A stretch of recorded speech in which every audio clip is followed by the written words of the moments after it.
a row. Glad you had to explain what a hat trick is to me, just to خلينا نتضحك شوي بعد. keep me on page.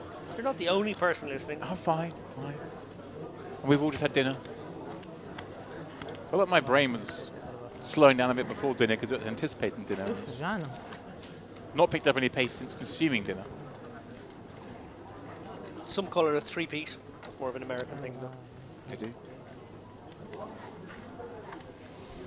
Like, stuff like that, credit to the Americans, it's quite cool, but the fact that they've came up with it, I don't like it. But it's actually pretty good. A three-peat. It's very clever, but came from American sports. I don't want any part of it. How did your beloved Brighton do today? Clung on for a win. Skripkin, 2 10s. Threw on the board a minute ago. He may need to hit one here because Skripkin may look him up at King Queen. And they will be off to the traditional race. Just 5 blinds, no real option. Juma may come in behind. 2 6s. Maybe you double. Great result for Skripkin here, who yeah. is now going to go up against an underpair as well for a triple up. Triple he don't want. Quadruple.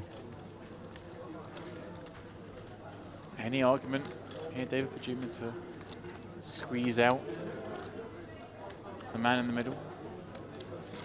I don't think so. I think it's actually quite a nice flat here for 4 more bigs.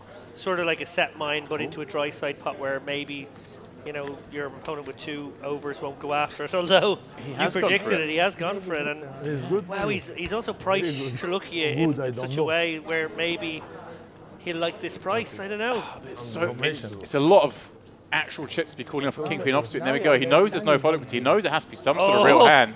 And he's what a spot for Skripkin. It's an amazing spot. And oh my goodness me. Good job.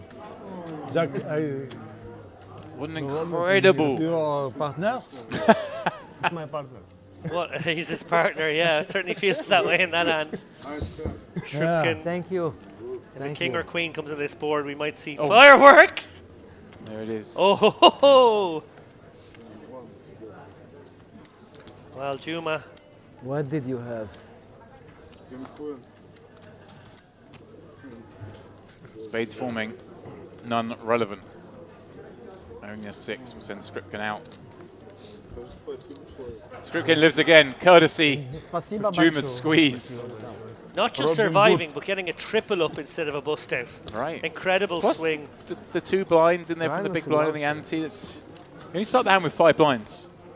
Now we'll have 17. Amazing spot. Good game. Giorgio unimpressed, I think, by Juma there. And interested to know what you think in the chat about that one, guys. Obviously, they're kind of controversial spots. Not sure we have a definitive answer about whether it's good to kind of squeeze the guy out who has equity, who hasn't isolated himself. It always looks worse when it's like that. When it's you've knocked out the overcards, you got the underpair. But say the jammer was ace king and he squeezed that king queen in the middle, he might have won the pot. True.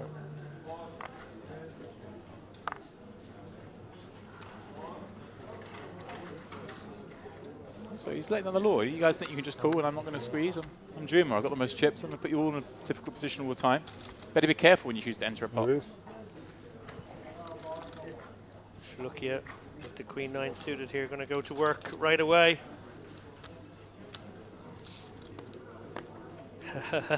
Juma having a little think over this king 7-0.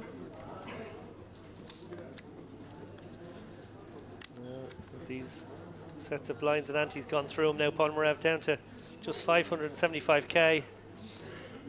Desperately looking for a reshove spot off this stack. This is not going to be it though. No. Not sure there why we saw a little pause. I can only assume there's a ladder jump. That's what I was just checking, but we've, according to the count there, we've just made it. So with 24 left, everyone's guaranteed 6,750. Okay. Next page I'm coming at 20. It may be that perhaps the tournament clock in the room hasn't quite updated yet. Maybe we're a fraction ahead of it. Maybe the bust that's just happened on our table. Who knows? Or maybe he was just thinking about giving it a go with the queen 4. How much are these guys guaranteed now?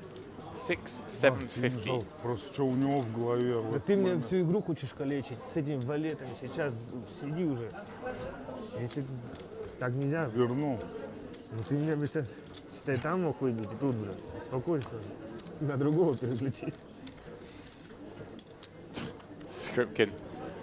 Cat that got a Benja. canary. Loving life. Would have been out. الموت هيدا. Now has 17 blinds.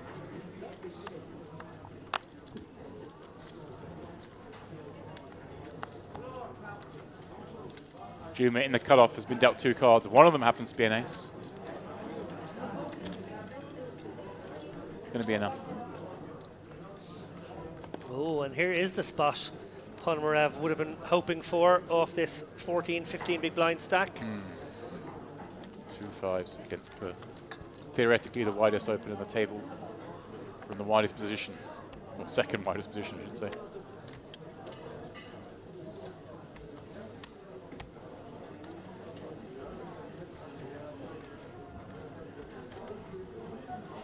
All in. Points from senior team. Please come back to your seats to continue tournament in 1 minute. Jam declared. Juma would, I don't want to count, but you should be able to see quite clearly. There's around 600k. About In fact, it looks like it's a bit more than 600k. Graphics saying 575, but 500, 650. there's a couple of blinds more.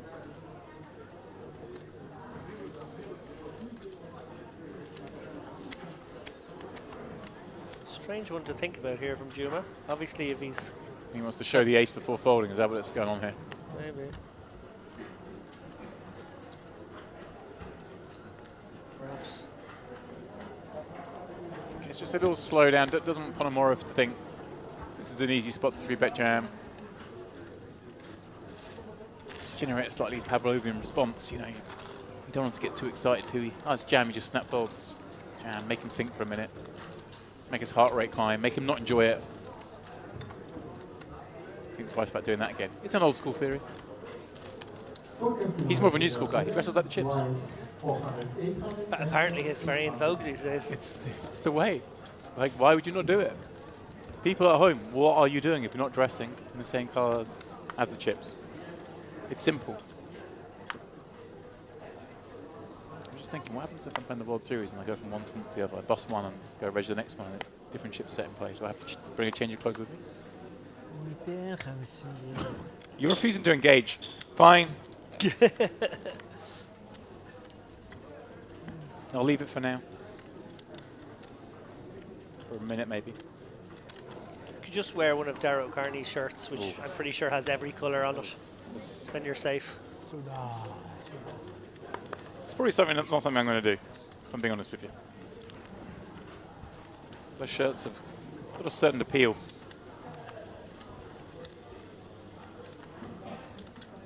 Juma. At it again. King 10 suited. More than enough. We've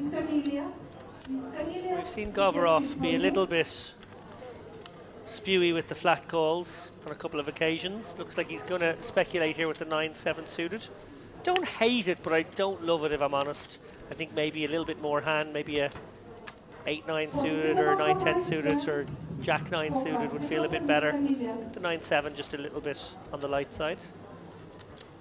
Particularly against a player who, remember, should make it so that you can't realise as much as him. Right. And this may be a situation because Juma missed the flop. There's overs and the flush draw. Yeah. Comes out firing. Reverse the stacks around, and I actually like it more because I think you will over-realise if you're the one sitting with 5 million.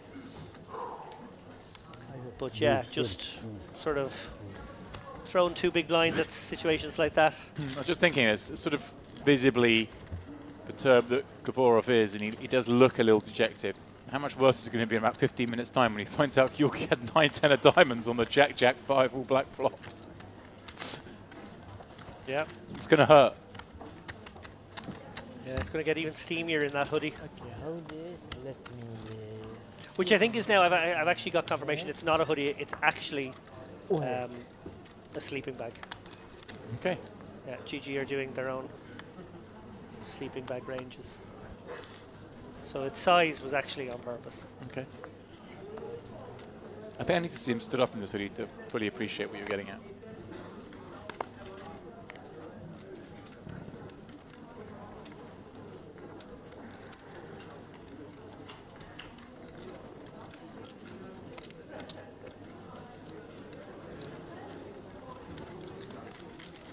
And again, speculating here with a suited hand. It's the aggressor this time.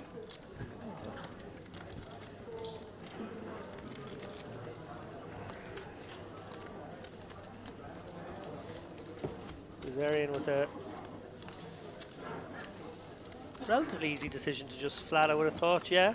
Don't know if he contemplated a raise in that spot. I feel like it would be a little bit of a waste to the hand. Right, he'd much rather keep these kind of hands in. Play a post-flop spot from the big blind with big cards rather than the expected smaller cards. Now, having whiffed here in a big way, will Govorov find the C-bet? One presumes he would. His best chance of winning this one. He's gone quite big. Yeah, it makes sense right on these 9-7 kind of flush draw boards. You really want to start maximizing pressure. You want to make some of the gut shots fold.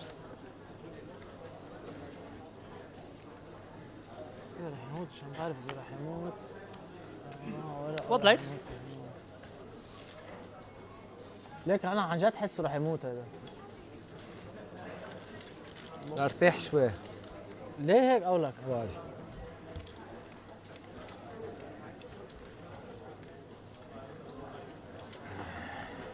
عم بتطلع عليه بس قلت مع الحالتين عم بموت من قبل كان. ما فيك تعرف. ايه ما فيك تعرف. يمكن عملها قصد هيك لان هيك لما حدا بيعرف اذا عم يكذب. كل الوقت عم بموت.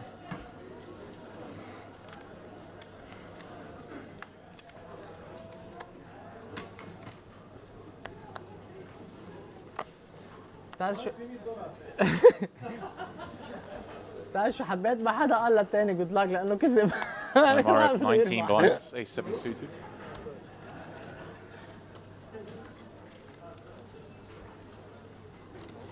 Not interested. 22 players remain. Money's getting serious. Yeah, we've lost 2 more players on the outer tables pretty quickly there.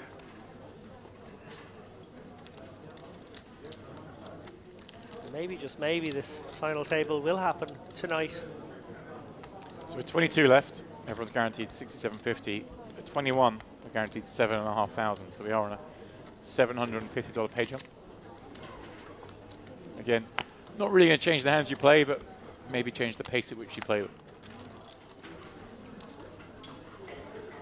Interesting one now for Kazarian facing a 3x.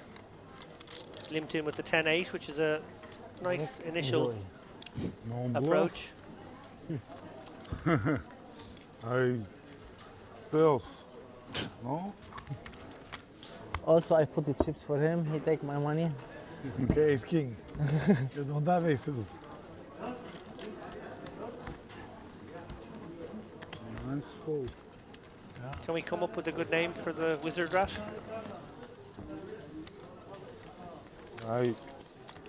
Brain's not really working. The only rat I think of is Roland, which is It not really going to depends work. what happened in my brain.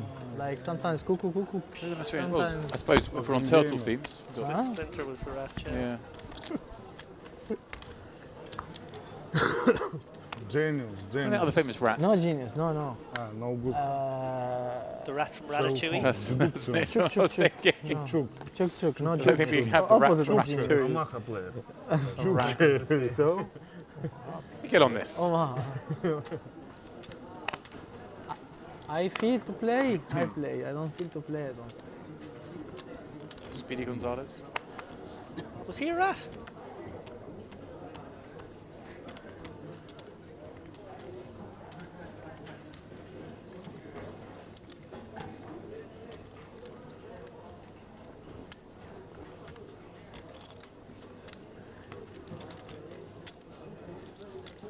Strip King, Queen of Diamonds in the cutoff. Despite that triple up, still only with 16 blinds. Certainly going to play this one. Oh, He's going to play it for all of it.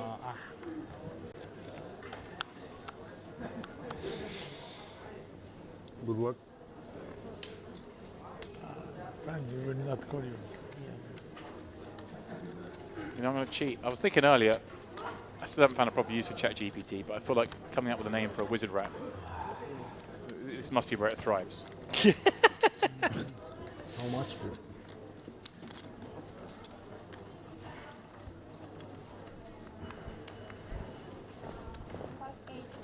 Mystic Whiskeriva.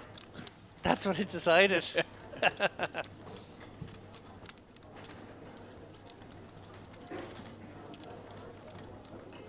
Sorcerer Squeakington. Not so good. Juma having a think with Queen Jack off from the big, but for 15. Hard to believe he wants to play this. Jeopardize that big stack that he has. Harry Ratter. That's a good one. Okay. Yeah. Oh, he has called. Wants to see him. Wow, Juma. Gamble. He's got the stack to do it, but he's Jack. the worst confrontation he could see here. Dominated. Look at this. Stripkin's gone from willing for 200k to now playing a 1.2 million chip pot with a dominating hand. The dream. Spin is on for a very dangerous player. So far, so good. Very good flop. King, Queen of Diamonds. Switch the outs around. Yeah. Come from 3 outs to 4. 10 for Broadway. Win it in style. Not going to be the case. Scripted. Wow. Yeah, look at that. He's rubbing the hands on the jeans. It's like, all right, it's time to get busy now.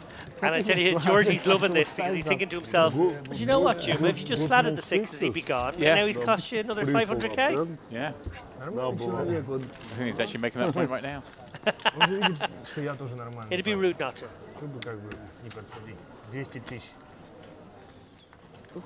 How much was you all in? 600. 600? Yes. Yeah, 580. Okay, just to know how much you have. Yeah. More or I less. understand what you said. Yeah. I don't speak Russian, but I understand what you I know you little bit understand. No, I don't understand anything. Yeah? But I understand what you mean. What exactly? What is I'll tell you, but Yeah, ChatGPT doesn't work. I should not say it. Coming out there. I Watch. The robots aren't taking There's over yet. 125 go there for you. Mine? Wow. Yes. 100. There is this 100 Mine, for eh? me. No, it's mine. How can it be yours? Okay, I've done it. I've done it, Only James. this one. Only this one for you. The ultimate Ah, name. this is it? Here we go. You sent it? Palratine. Ah, okay, of course. And this 100 is for me. This up. Me free Lord, red chip. Lord Palratine. I like it. Little paladin, little power at him. You I'm read? there. You want to take everything from me, okay? Take my blood. Why are you speaking? You want to play like Okay, I will do it. No, I'm joking. I said, it's normal guy. He do good things. He understands it. Well, average stack right now in this tournament around 2 million. Because here is the You can see Shrukia and Juma playing a good deal more than that. Because Juma just gambled for 10% of a stack a moment ago. because he would have won the hand. He's going to flat the small here with the king 3 of hearts, smothering the hearts of Shlukia. So, watch out for that. Ponomarev pitches the 9-4. Million loss. Wow, what a flop. Shlukia just smashes it. Drill it. The nuts. Number 1. I'm blocking everything else. All the pairs, all the flush draws alive. Hard to fathom a hand worse in this spot than king 3 of hearts. I'm going to throw it out there. King 2 of hearts. Put you in your place. Indeed, yeah. Kilgie's like, really? No action for this one. I've asked ChatGPT now for 20 names and none of them are really good. Like, they're just bad. They're just... So our jobs are safer now. Well, my job is not to come up with names for fictional I think you'll find it is. wizard Sorry to break it to you, wizard James, rats. but in this booth it is. What else can we ask ChatGPT for? Whether it's GTO to wear the colours of the chips, seems to be. Put in what's lucky when you're playing cards. What is lucky to wear? Sure.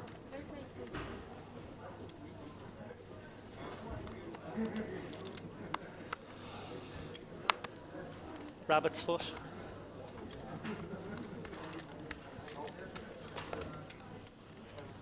That's being too generic. But it does say the concept of luck is subjective. Well, don't come at me with that. Just tell me what's luck. I don't want your lessons. Well, that is fair though, because it wasn't lucky for the rabbit.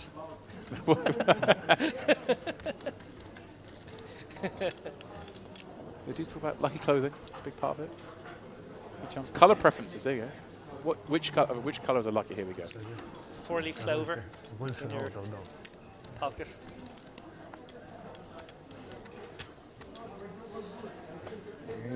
Good shot now for cover off. May decide to lead at this one.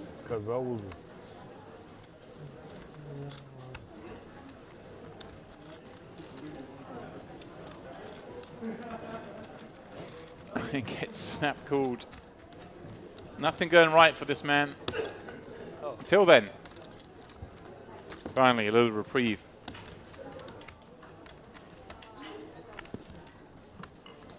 Give me a sizing here, James. You go half pot maybe? It might just go a little bit more. I think it's going about half pot.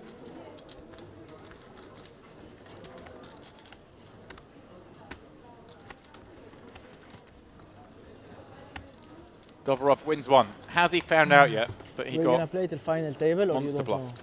That's the question. Level, 1 hour. Only? If any of our players are It's fair getting final information table. via their phones or people on the rail, I haven't spotted a single 2 example hours. all day. Sergey, 2 hours. Well, 8 level, the same Yeah. yesterday, no? Maybe 1, maybe 2 maximum. Sergey! It'll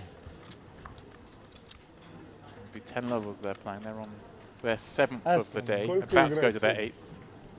Have one more break, come back with 2 more hours and be done. 26? 3 level. No. 3 more level. Really? Yeah, better. Like this we play. 3 more? You crazy, bro. No. He's crazy. This one? Like a fool. And next one. Daddy, This one, then 3 more after. Okay, Daddy. thank you. daddy cool. See, this is the problem. We get too much of a light schedule the first couple of days, and they're just used to these 8-hour days. Worry might breach the YouTube copyright terms there with the Do you think the rendition going on. Do you think the algorithm's going to pick it up? I mean, I'm not impressed with AI as it is. On the creative side from ChatGPT, perhaps a little easier. Got these songs. Look at this. Juma going after Skripkin. Doubled him up twice already. He says, all right, I'm going to play another pot with you. This time raising it small. Click 3-bet with the King Queen of Diamonds. Skripkin, plenty of incentive to continue, despite having opened a pretty fragile hand from under the gun. Less than 100k more. We are going to go to the flop in a 3-bet pot. And, well, Ooh, wow. spades for Skripkin on this ace-high board. Terrible board for Juma. But he is the 3-better. Is he going to feel compelled to fire here? Yeah, well, I feel like Skripkin has maybe the perfect like check jam stack. 250 the wager. It's chunky. There's no raise size that isn't all in, and do you really want to call and hope to hit? I think you just got to close your eyes and go with this one.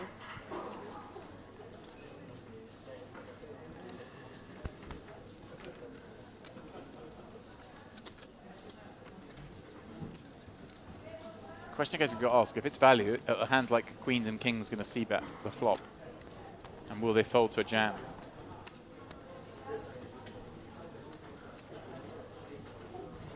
I think there's just, you have too much equity in. Yeah, I can see why. I think he's just worried that he's just jamming into an ace a lot. Maybe he can win this if it goes cool, then potentially check.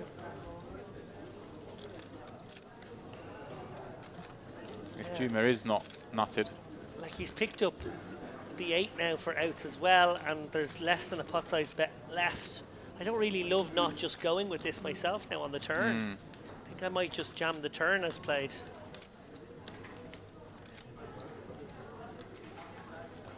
Is Juma like a little steamer that he keeps giving chips to Skripkin and it's generated this position where now playing a 1,000,000 chip pot with king high.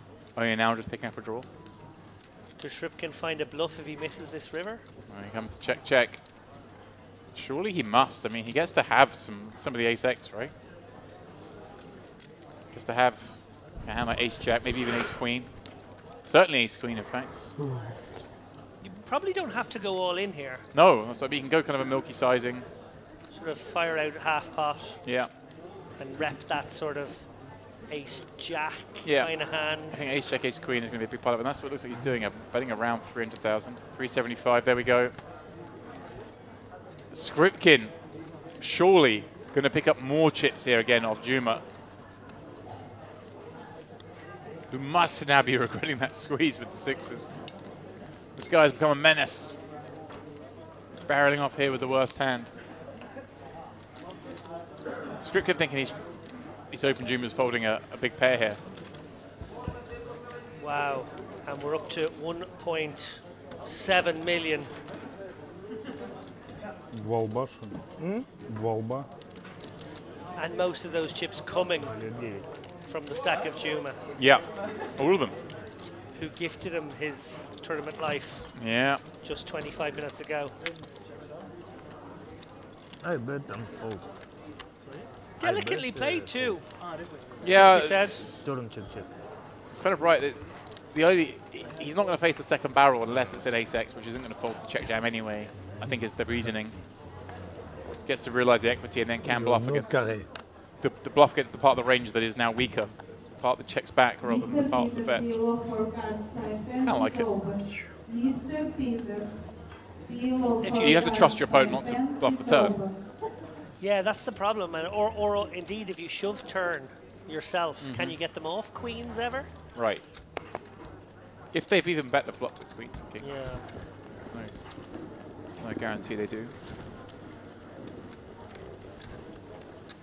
Big downswing for Juma, but still has 4 million in chips. Gavorov, been all over the place. Re-entering a pot once again, this time with King Jack from the button.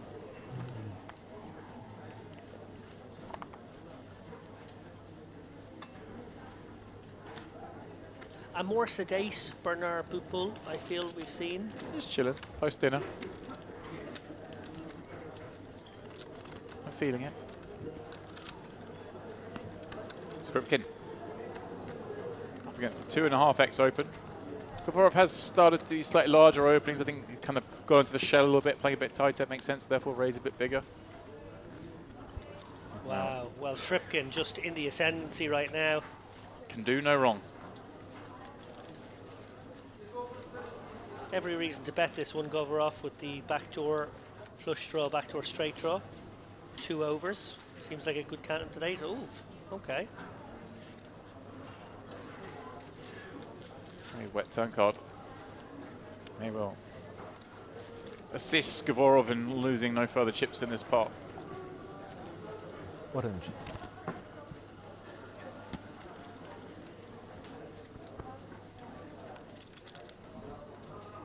A little half pot bet here from Skripkin with top pair and a good shot. Gavorov now in no man's land, really. Does let it go. Lost fewer chips than I would have in that hand. Yeah, look at Skripkin just building and orange building and building. Orange juice. 10 times the stack he had half an hour ago. Crazy. Crazy, crazy stuff. Well, as many blinds as he's got, they're about to reduce, I believe. No, thank you. So we switch up the dealers. We will kicking things up to 20k, 50k. I imagine it's going to be 25k, 50k. Maybe a weird level otherwise. Anyway, Juma, chip leader. 80 blinds, 4 million in points. Boopball, been pretty snug, but up there with him. And of course, Georgi, done some of the heavy lifting thus far. Scripting, incredible. Look at that, up to 37 blinds at this new level. Ponomorov, the shortest, absolutely been put in his cage since that big pot he lost just before dinner. Has barely played a hand since. Needs to get something going in this next hour. Yeah, he's played perfectly since then. He got the pocket fives and he got the reshove through in that spot, but he's had absolutely nothing else to play with. He's obviously going to need some help from the deck over the course of the next hour or so, one would imagine.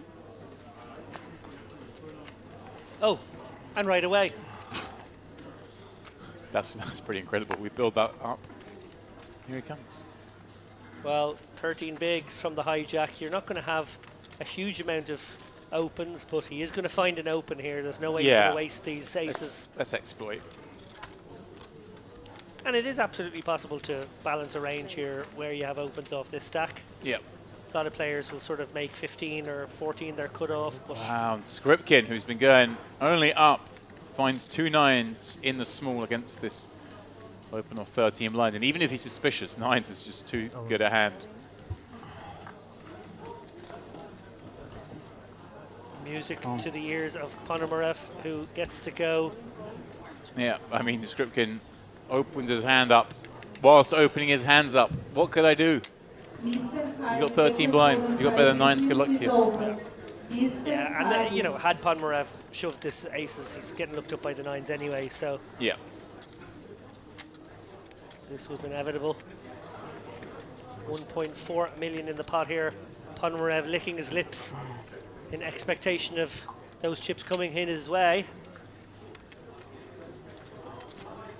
Just has to fade those 2 black 9s, which he does. All right. Something funny goes right for him. Skripkin's first clipping of the wings. Such a poker piece, like puffing out like, oh, how bad have I run? Got 1.2 mil from 200k a minute ago. Would have been out if it weren't for the ISO of 6s. Mr. Hardy, Texas Golden 515, sit open. Mr. Hardy.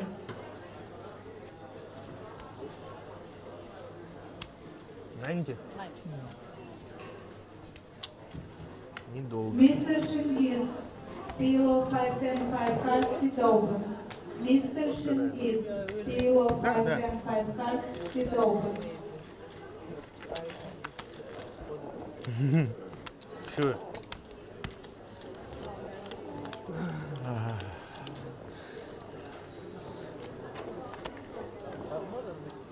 Yes. It was 1.8. 1 million. No?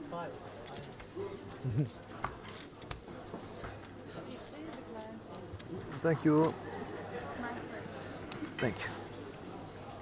Can I have some Greek tea, please? Yeah. I don't think it's very gangster to order green tea. Right. It's true. Where's the bourbon?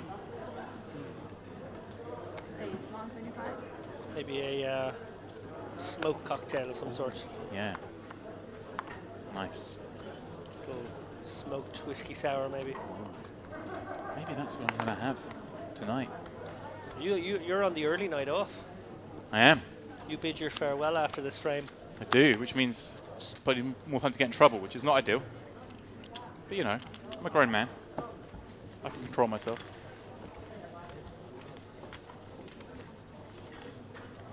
You did mention a player party, didn't you?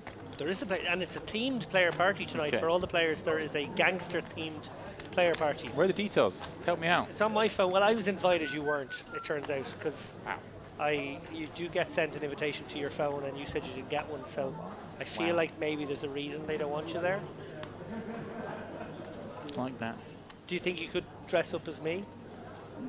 Go incognito? No. I don't think so either. It's the hair.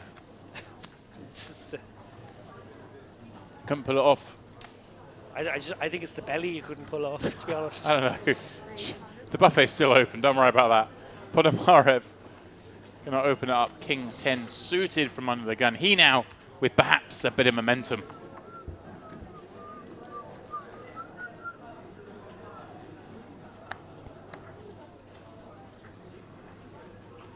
looking. Is he tempted? What's he doing? Is this the rule? If you double someone up, you got to go after them to try and get them back? I think the rule might be we're 2 from a ladder jump. Yeah. One away. 1 from the jump.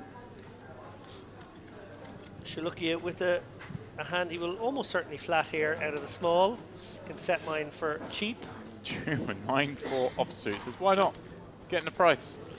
Because Juma 9-4 offsuit, not going to play particularly well, especially 3-way against an undergun open. An undergun open has got a flush draw on this ace-7 board. Yeah, and he can literally bet 1 big blind in this spot. Right. It's a pretty beautiful situation. See, very, very unlikely any of your opponents has an ace. You don't mind getting called anyway because you've got the nut flush draw. You certainly don't want to blast the flush draws out. You don't mind even getting called by, say, the 2 6s here because you do have those overs in a flush drawn position. Opted for 1.3 big blinds. There we go. Sizing up. Lappin says he's bet too much. Well, I think Shalukia maybe has to flat here with the 6s to the sizing. I think you have to find, you have to kind of clamber down deeply into your range here to have a minimum defense frequency, and I think a pocket pair will qualify. Awkwardly for him there, he won't know if the 6 of clubs is any good if he does manage to spike that, and obviously his opponent may not slow down even if he isn't paired, so it's difficult to realize. However, if you're Shalukia, there's always another way. There's always another way. And he really does pounce on these small bets. Mesmerizing. Now, Ponomarev going nowhere with the nut flush draw, obviously. Yeah. Shalukia aware that he can represent some ace-X here, but do those ace-X really raise in this situation if they don't raise pre? He never has the strongest ones. So even if he's got, say, an ace-10 here, he may check raise here, but he doesn't really get to go hard down the streets. For that reason, Ponomarev will know that he's likely to be checked to, even though he's been check raised here if he were to call. Ponomarev wondering if does he just raising or does he just know against this man I can just rip it in here and take down the pot so often? He does have position in the hand, which is important. I feel like it'd be a waste to rip, but I can see why perhaps he'd think about it.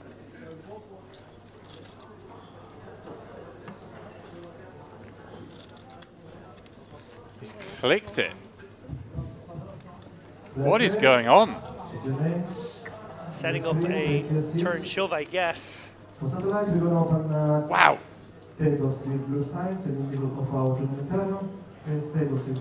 Is he thinking he can keep in a hand like 8s for this bet?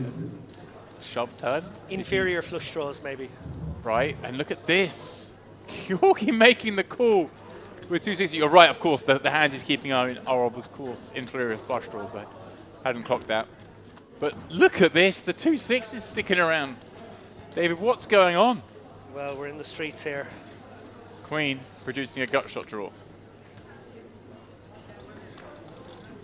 Can Ponomarev pull the trigger? Oh, he must pull the trigger at this point, I feel.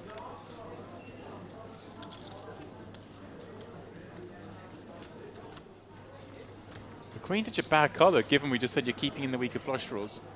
The best of those flush draws has just made a pair. What a jam. Get it to fold. He just slows down. Can he find the river? He does in the offsuit dudes. Yorkie gets to the river with the better hand. But Ponomarev still with position will probably bet this river sometimes. This hand is insane, as they so often are with this man involved. It goes check, check. Yorkie's going to table 6s.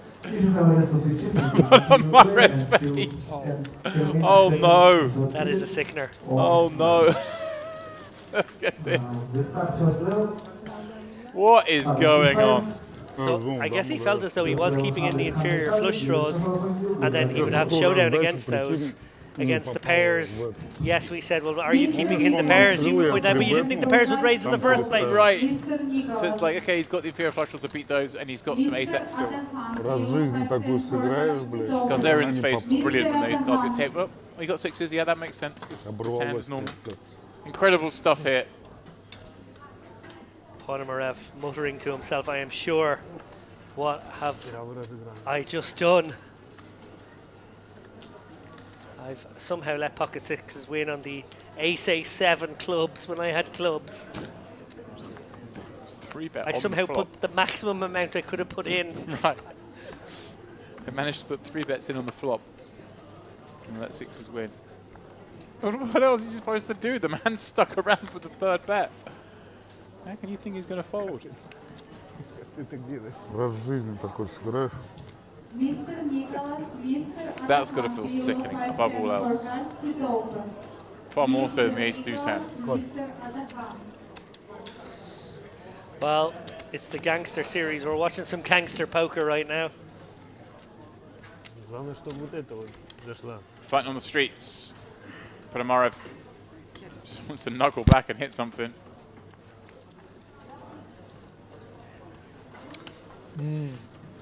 Decent flop. Devant toi. Open ender, 2 overs. Going to be in good shape against most. And there's a card that wins him a lot. Well, a lot might be a strong word. Does Juma try to protect his hand a little here with a small tiddler? Looks like that's exactly what he's going to do.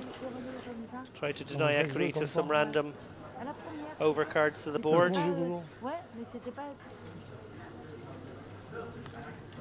Ponomarev pondering.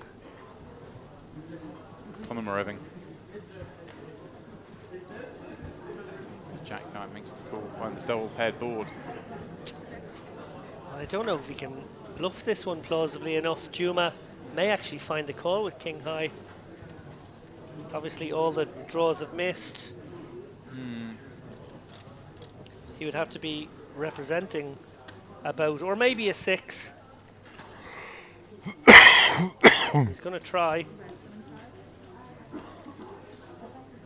Wow, the snap call.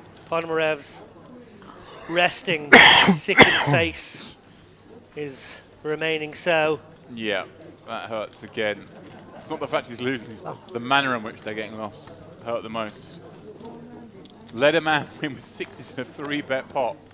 Yeah. Post flop on ace-a7. Yeah, a 1 big blind bet on the flop would have taken that one down. Yeah. It's all going wrong for the man who had just doubled. Thought maybe would trend in the right direction.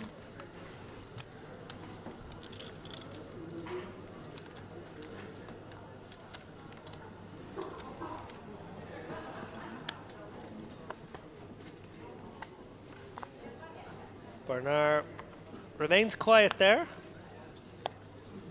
He has been dealt some napkins, to be fair. Mr. Aras, below for card 510 is open. Mr. Aras, below 510 for Kazarian going to step out here with the 6-5 of hearts. 19 blinds. Dismissed. Not Try and get one through, but Juma's got Jack 10 suited on the button, so he's going to get through that seat. Yeah, do not try this at home, guys. Obviously, when you get to this sort of stack size and there's ICM about, these suited connectors, particularly the low ones, really just diminish in value. They disappear out of your range normally. Obviously, Kazarian fancies himself to have a skill edge over the opponents behind him. Maybe feels like he can figure out a way to win. We saw that happen earlier today with the, was it like a 3-deuce? Yeah. Juma flopping. I was about to say flopping a flush draw. He's not flopping a flush draw. He's flopping 3 in a row and 3 to a flush draw. Kazarian, though, flopping the open ender. All 3 players checking it through. Turn repeating a 9.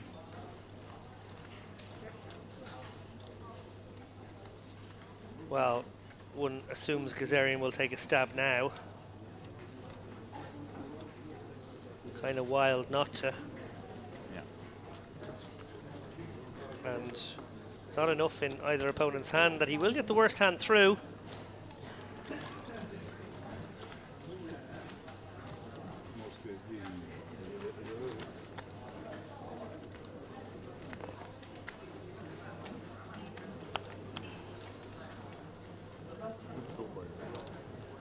And does win the pot with the weakest holding.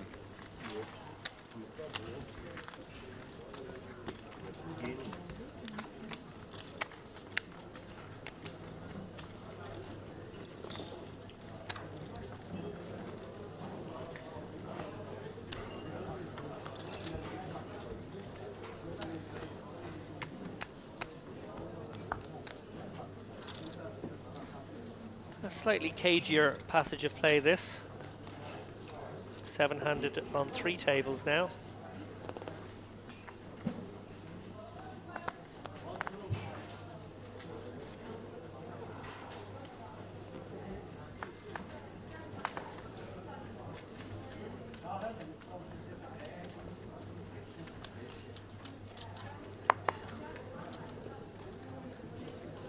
Kavorov with the Max.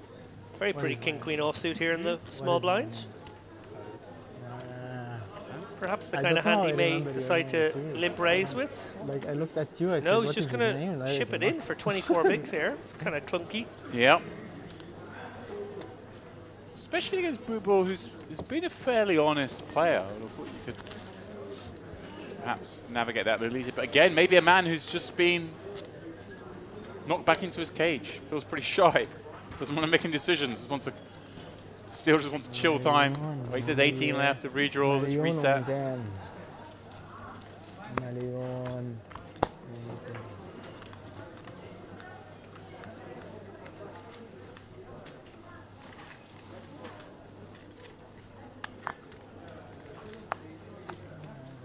يلا.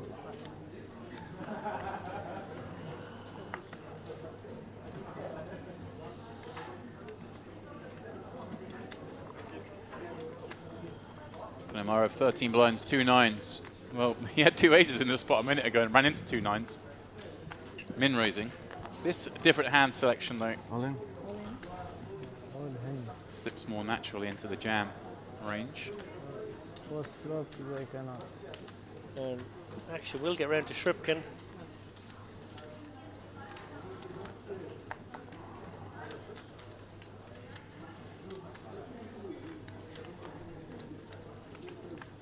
Podmarev back to 800k, 16 big blinds. Max, you know this guy C9? No. He's had a roller coaster of a day, it must be said. I feel he's not feeling good. He's too much red. Red. Red? He's not good. Yeah, he don't feel good, I feel. Maybe he drank. I think or something. Any word on our missing player from earlier today? Did he blind into the money? I presume he did. Yeah, I don't know. And when did he bust? Or did he come back to his stack at some point? I'm going to look into that for you guys. Just dawned on me there. Yeah. We still had quite a few blinds when we went on that first break of the day, and then you guys got to the bubble very quickly and it busted straight away. So I'm going to have to presume after just half an hour of 2.5 hours of play, that stack got in, yeah. So. Juma 3xing here, +1 with the Django's. Little deviation to his normal strategy of minning. Yeah, curious. Oh, 150. and what will Gazarian make of it here in the big blind? Yeah, I mean, plenty of hands to obviously just rifle in here, especially over the larger open. Very tough spot here for Gazarian. Yeah. Facing the larger open. Does stick it in, does get called, gets the bad news. Can he get there with an ace from space? 2.5 million in the middle. Nice pop zoom on Juma there.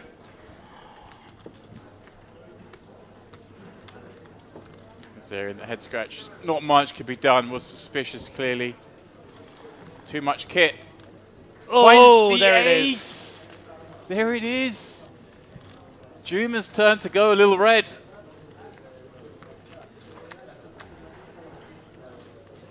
Only a king can get him out of this spot. Otherwise, it's Gazarian, the latest on the spin. And that's the case. He's up to 2.5 million. Juma down to 3 million. It was weird to say down to 3 million, but that is the case. Oh, it's not a 3 million you feel good about. He's particularly upstuck right now. Upstuck indeed. What was the one you mentioned earlier? Happy Tilt. I don't think I said that, did I? Or was that Andrew? Something along those lines. You won a pot and then start playing more pots. I don't know. I like Happy Tilt. Yeah, Happy Tilt. Well, up in an open right. 1 million. Well, Juma very unlucky there, obviously.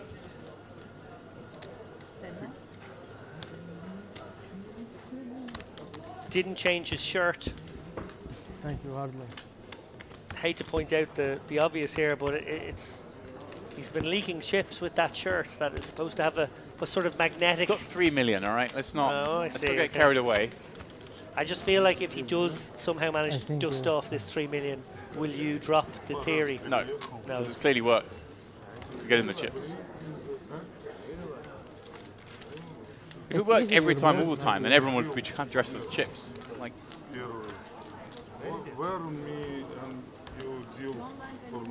maybe you should dress as a chip rack. Yes, here. Mr. Florian.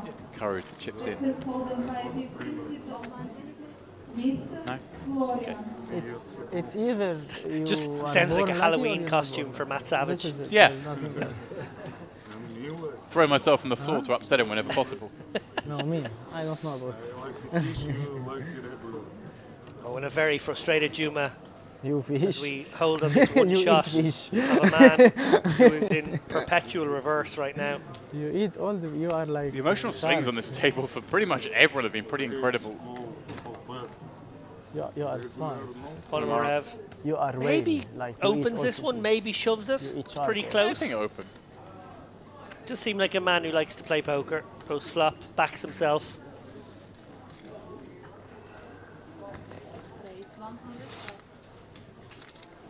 Last time he opened off a shallow stack, remember he had the aces as well. It kind of helps. It sort of stays in the mind of your opponents. Shripkin, oh, with the nines again.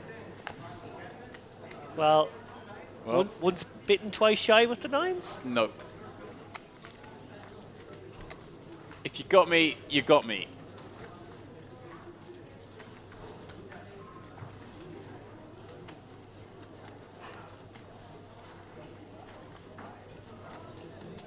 Everyone guaranteed 7,500 with 21 left. Okay.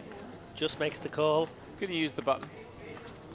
Does encourage this man to come along from the big blind though, which is never that joyous an occasion. No, it's a good point there from James, though, that you know by shoving you remove any value of being in position. ما صار معي شيء ما تصدق. And شو Ponomarev صار معي؟ ايه ايه ده بالك تعال اسمعش. finding the best of it on this very broken board, albeit 2 clubs.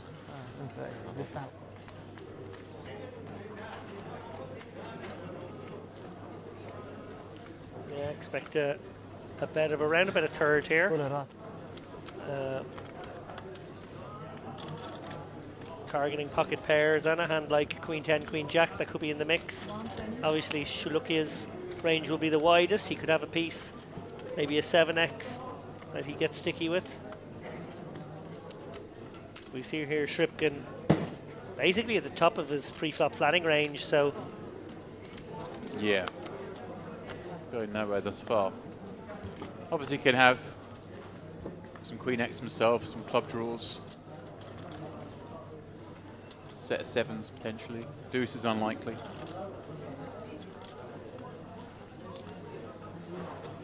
For all those reasons. The 10 not the most ideal card. We'll have to see. Could be up against a hand like Queen 10 suited. But it's minimal. yeah, I think Ponomarev just has to proceed like he has the best hand and try and find a target hand for value. Well, there you go. All in. That. Can certainly have on that 10 as well, a hand like Ace Jack, Ace King, Absolutely. club draws, How much? King Jack. All contenders for hands that might want to play this way. Yeah.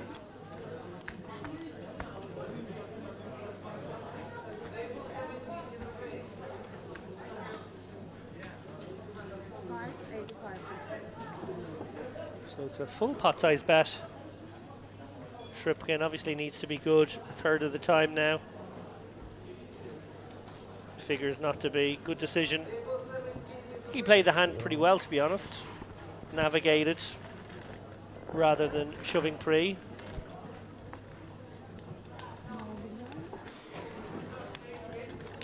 Ponomarev up over $1 million now. What a topsy-turvy day he's had. Yeah.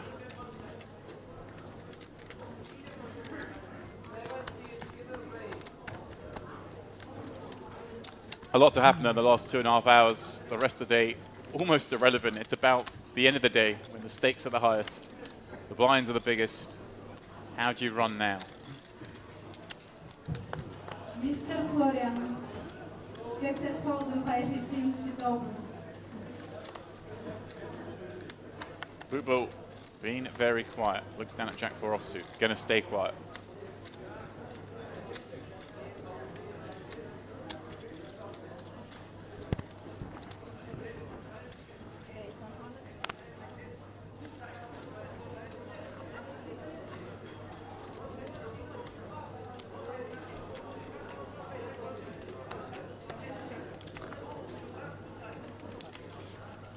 While he's on screen there, fun fact about Juma, courtesy of Milbudas. He won the 3K mystery bounty earlier this year at the festival for 83K plus bounties.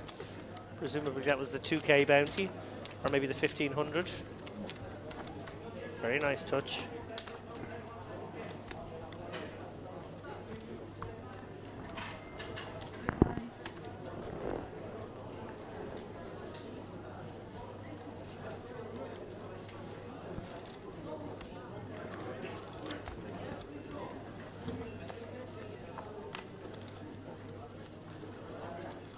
Bootball. Deuces from +1. Hasn't had a chance to get involved quite some time. Not going to turn down a pair with all that in mind. No, and going for a larger 2.5x sizing here. He's going to get some credit for all those folds for the last hour. Will he get enough credit to get through the King 10 suited though? I don't think so. No, Juma looking to reaccumulate. I'd like to see a fold here for Ponomarev, yeah. And just get you into a lot of trouble at ace-3 in that spot. Nicely done. And well, the deuces staring at 3 overcards as they were likely to do. Juma top pair.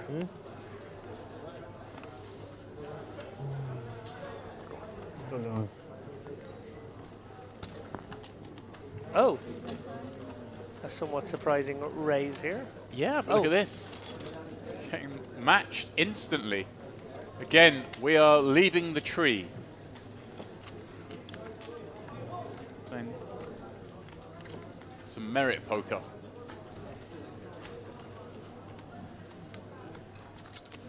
900,000 chips found their way to the middle of this one already. Juma now slowing down, perhaps maybe regretting having raised with top pair 10 kicker, knowing he'd be up against all the better kings. Wow. And kind of a fun board for him to have because a lot of the draws have missed. All those flush draws, straight draws.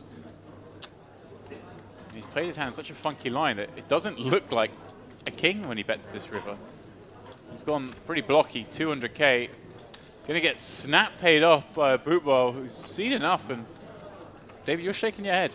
Oh, a bit like what you said about the game tree there. We just sort of left out of it from the get-go and made for a somewhat confusing... Merit poker optimal. We've referred to it in the past. That felt like one of those hands. And the stuff you see occur here, you might not see other places. Yeah, it's kind of mergy. Battling out here. These gangsters. 21 of them left. هذا ما بينبلع And they're just warming up. ما هو دوتين They've got a high roll in main event, yeah. هلا عم فكر اثنين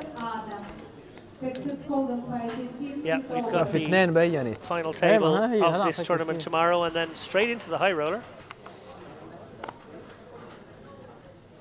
Day 2 and 3 of that, I believe. It's a 3-day tournament. I think we're covering just the final day, if I believe. Oh. Correct. They'll be starting tomorrow. The high roller. Day 1 tomorrow. So we might have a cash game, perhaps?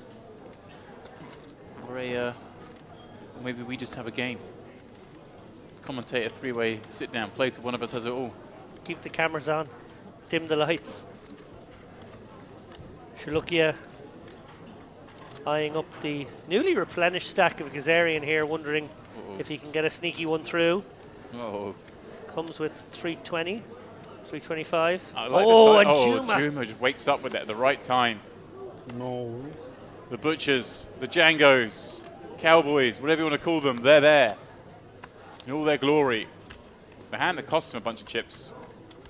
Ironically, Kazarian's got exactly the same hand again, ace queen, although when he sees a third player enter this pot, that ace queen's going to shrink up considerably. Now, we've seen Shalukia willing to play post-flop in a number of different situations, but he is right at the bottom of his range with not really a particularly playable one. Below his range. Let's go. He's below. Another one who's left the tree. And kind of a clicky size again, a little different, of course. Stack sizes the way they are, position he's got. Playing against the ranges, but not that much shallower, but still kind of a small size. But of course, he's just trying to entice some action. Well, Juma back to 4 million with that one. A nice Yeah, pickup. give us a smile, Juma. Things aren't so bad. This man's always smiling, at least inside.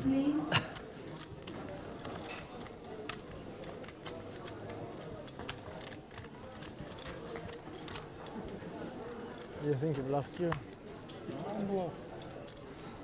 You no bluff? No.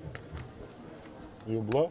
Ladies, come back to your Really? No, small blind Maybe small 300, bluff. big blind 700, and the 700 dealer shop King up queen. in you. Good luck. Bluff? No. King queen? Yeah. Bluff. No. Offsuit. Suit I call Oh, and offsuit. Juma with another wired Very pair well. here, the Johnnies. What you? Ace 10? Ace queen. Ace The queen? Johnnies, No. eh? Really? But raise really. Enough, I think, for ace queen. You ace queen fold? Or king queen, good move. Now at fold 3.5x. Curious and You curious. only double up, you ace queen. Okay, I fold. Good table. It's very peculiar when players have these varied open sizes. I should fold ace queen. Fold, Try and work out what they you mean. Fold? Ace queen. No. No, you fold. Million We plus. saw that the I last just time fold. it was kings. Offsuit? Yeah, Yes. that was a 3x, wasn't it? And 3.5x here with jacks. It seems just min opens with non-premium. I hope that's not a Good game. Because I know you're too much. pattern that always repeats itself. okay. Maybe Maybe fold. somewhat exploitable. I big free bet. You problem. You problem stack for bet fold. For bet. Yeah, you stack. Big stack, okay. I play post. Well, let's see what he does with ace 10 suited. You, me. No problem. 2.5. Okay, Yes, we're all over. We're just all over the shop at this point. Easy table. Let's get the book. Let's throw it out the window. See if it floats. But we are 7. No way for it. No, I don't fold. You only one option fold. I'm sure no. Still disappointed in ChatGPT's ability to come up with a name for our rodent wizard. You stack, only fold. It gives me hope that there's still Offsuit. a role for writers in this world. А что, не так? Just listening. I don't. Ну, ты как считаешь? I didn't listen too much. Plus one raise, I have free bet, free 25x.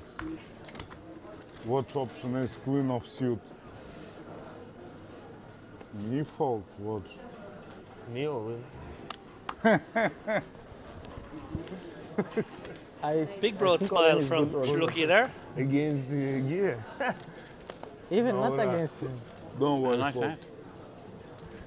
Queen Jack suited, getting Million raised it up %. for the men boot bowl.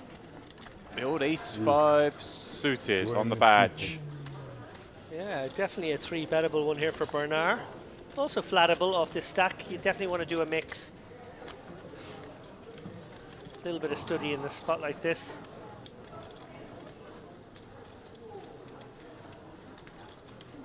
And Tripkin with a opportunity there to stick it in. Turns it down. Yeah, kind of tough.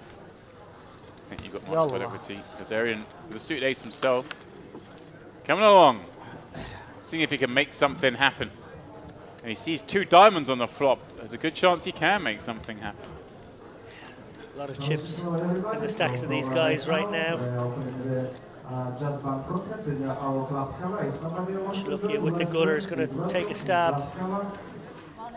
We know Bernard's likely to get out of dodge here. He's obviously got 3 hearts in his hand, but it doesn't seem like enough. Yeah, out he goes, and Gazarian with the diamonds going nowhere. Not really a spot where he can raise, I don't think, so probably going to come with the call. Although these guys have made a liar out of me a few times.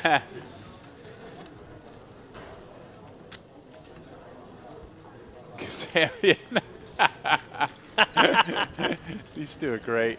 Absolutely brilliant. Gia finding a queen on the turn. Actually taking an unlikely lead in this pot.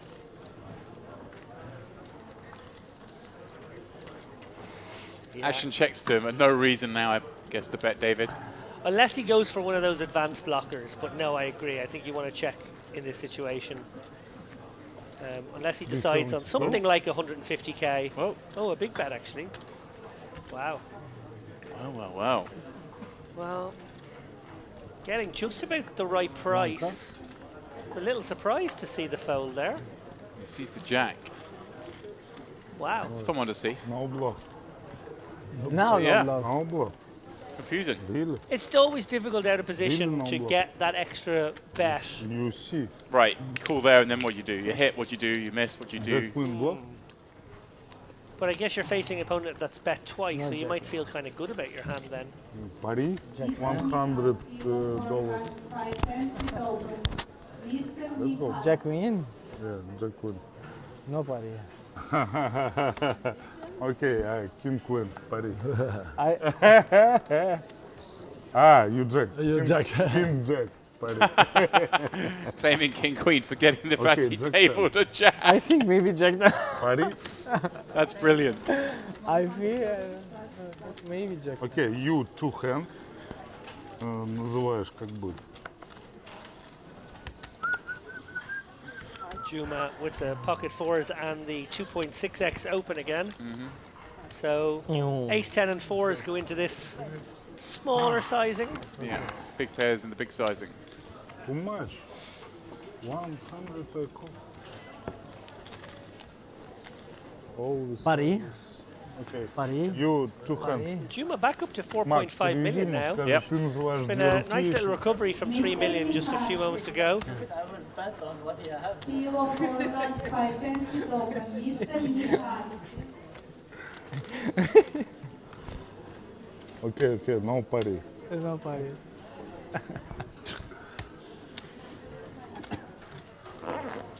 Party. Paris. Paris. Oh, Paris sportif. la France. Vive Chirac, vive la. Je m'appelle Vincent Dompelé. Comment tu t'appelles? Je m'appelle Comment tu t'appelles? comme ci, comme ça.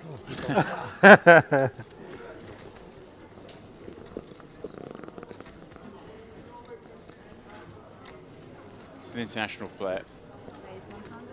Shripkin opening off a stack of just 14 bigs here. Trying to sneak one through, but he's not going to manage it. Kazarian waiting behind. A couple of ladies. The Gagas.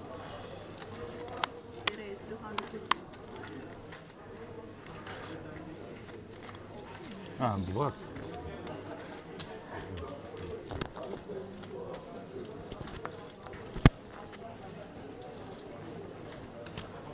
He's gone for this kind of inducing sizing, which he can get away with because he's the kind of player that does have some nonsense in here.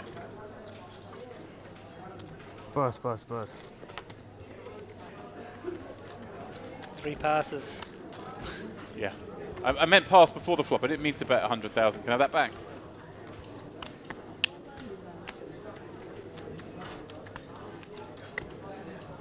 A little grin, as if he got away with something. I was like in my bed. I don't want to bust him now. I I was saying in my brain, I don't want to bust him now. Till final table. On final, last 3, I put pressure on him. We got a little friendly Come short on, stack step pack out, from monsieur. earlier. Things have changed somewhat. No? Bless. You didn't understand? But you spoke a little bit. I said, what is your name? Josh, Josh. you know my name? I don't know your name. She's like, how does no one know me? How do you not know me in this place? Come on. It is Josh. Josh, to Josh and Russian. Here, Josh. Josh. Josh. George. George. No, not Josh. Your name? Harut. You Indian, yes? Raise and take it Indian. for Kovarov. Indian guy. No, please, no. Arabian, Indian, 50. I am Lebanese Armenian. Yeah, yeah. Ah, you are Armenian? Also. Ah, I Georgia. You Georgia. 50-50 Russia, Georgia. 50-50 coin flip. You Armenian, Libanian, I Georgia, Russia. Ermen?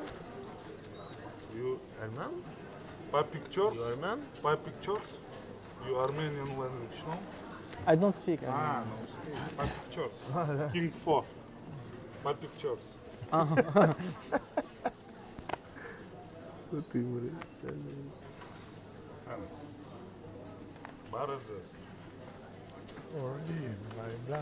It's nice that we're listening in on their little, they're like first date, getting to know each other. Patrick Josh. Georgia. Josh. Our producer Milbuda suspicious that this is George's way of My getting name inside is people's George. heads. And I eat fishes. But I say I am fish. Chips. Give me my chips. With this laugh also. I think I might take a little bit People more will be scared. these questions to get in that head. Kazarian, I lost too much in this he hand. knows his way around the base. It's okay, I make flip, I win back. Что они снимают? Тут трансляция, финиш. Bas, Знаешь, что трансляция? Kavorov defending with a jack, finding another on the flop. Капут. Juma with the swift check back, picking up a wheel draw on this completely rainbow board. Да уже работает, по-моему. Уже работал и опять отрубили. Да ладно. Вот тут. what's annoying him? What did you have? Against you? I will tell you. Actually, I should make it light, but I didn't make it light. Only way to win chip, it was Cove. No, I had queens. Huh? Queens. Only way to win my chip, it was... I don't want to cheat. But also, we can go all and we can see. But now I think it's a good idea to 3-bet light.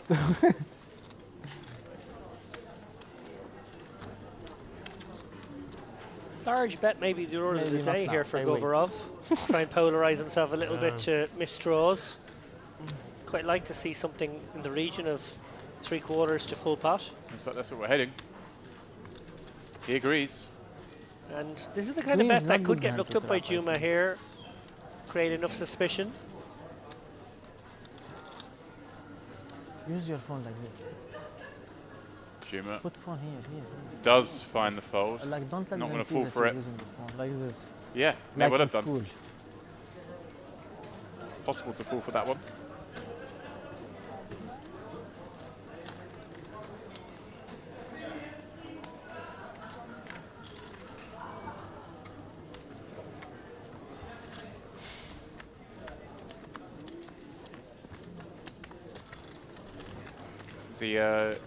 The ball patch checker view. Forward David. We go wide on the aerial. Just make sure everyone's got fully thatched on top.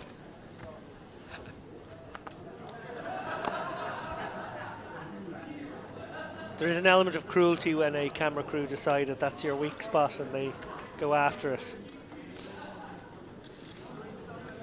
A cursory glance at recent episodes of Game of Gold. I was wondering if you were going to go there yourself or had to walk all the way down the path, but you've gone there. I like it. Please carry on. No, I think that's enough. I think that's enough for people need to figure out what I meant by that themselves. Juma with the aces, would you believe it? Kings, jacks. Just flatting, trapping. Trapping with the boots. Here we go. Booble with the 8-9 also in the big blind. He'll be able to come along one more. What a great spot this is to have aces. Dreamy situation here. Okay. 8-9 of hearts definitely has a little something something. It's working. Is he gonna fire out a little bet here? He probably is. Just like a little one to save, having to check and face maybe a bigger bet. Not like to fold. Goes for 1/3 here. Really the kind of board that you're gonna raise it up on, I don't think. If you're Juma. No. And that brings in Poop Bull, who obviously has the same gutter. Yeah, a little different though when you're the one flatting against the opener, right? My point is, if it comes the jack, Ace-King is only in one player's range here. Now, definitely a card Gazarian can represent coming from under the gun +1, but at the same time, King-Jack has just come in. So maybe it's a little dicey. Jimmy's pretty unlucky that neither of these two have anything on them. Queen 10 board when they both put chips in voluntarily. Certainly expect to be against some pair and gut short right combos there that wouldn't be able to fold for the 300k. I like the flat from Juma there. Trappy, trappy. He had, what, 4 chances behind him for someone to wake up with the hand as well. So big recovery for Juma.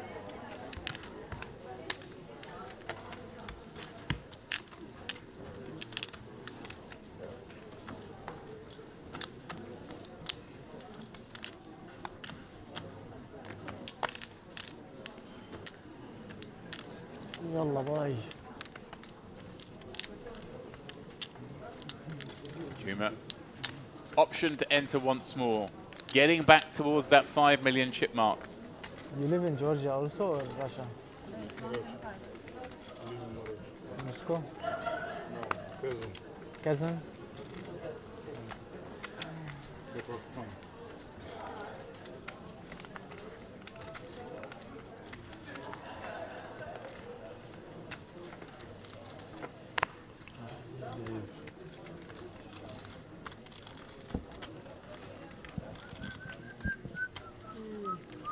You visit Georgia also or no?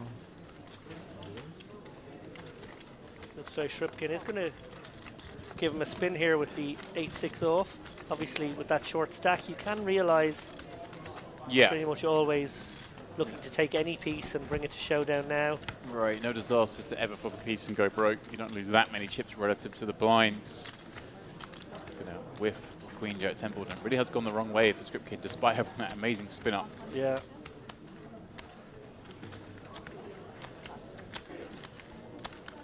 You think the poker gods are just slow rolling him? It is a tease.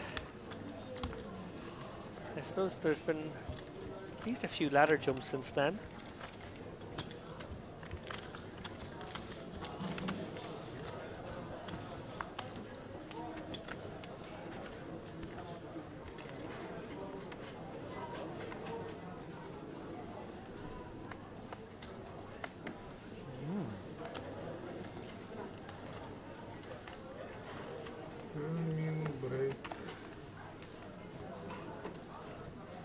You smoke? Okay, the 8-9 suited. Which category does that go into? The 1, 2, I smoke. 5? Oh, that's So the go min. into the mins. Really speculative. 40. I stop.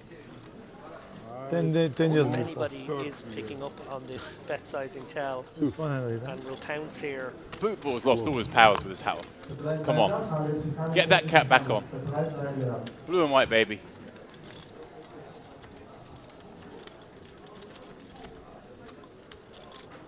Kazarian dominating 10-8. I wonder what he's thinking about. Look, yeah, there we go. There's a man who knows a bet sizing tell when he sees one. Ah. Yeah, incredible. I was going to say, he's the one who knew because he faced the big open when he had the ace-queen, ripped it in, got lucky. No. Hey, je dis pas ça. He's gone for a nice chunky sizing here, clearing out some of the speculative stuff. Stopping a hand like this from peeling. Stopping a hand, much better hands from peeling. In theory. Oh, hello. Well, we throw thought the it theory did. out the window. You get a dominated hand to call. Elle me tue celle-là, à chaque fois elle me tue. Faut qu'elle change, j'ai envie de partir et de plus revenir. Jusqu'à qu'elle change sa gueule de One would connasse. assume that would be all you need in this situation. Right. Queen 6. Sneeze and win. Quarter pot. Lovely sizing from Gazarian. This will surely get the job done. Kind of nice for Gazarian to have some backdoor potential there, obviously on a club or a 7 or a 9. So it has a little bit of something going from. Nicely executed. Really not a lover now of how it appears Juma's bet sizing teller has been used against him cruelly there.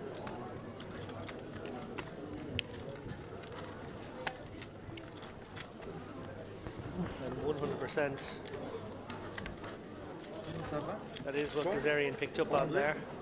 Incredible. You were like, is anyone going to pick up on it? We found a man. You fold? Flop. Flop, fold.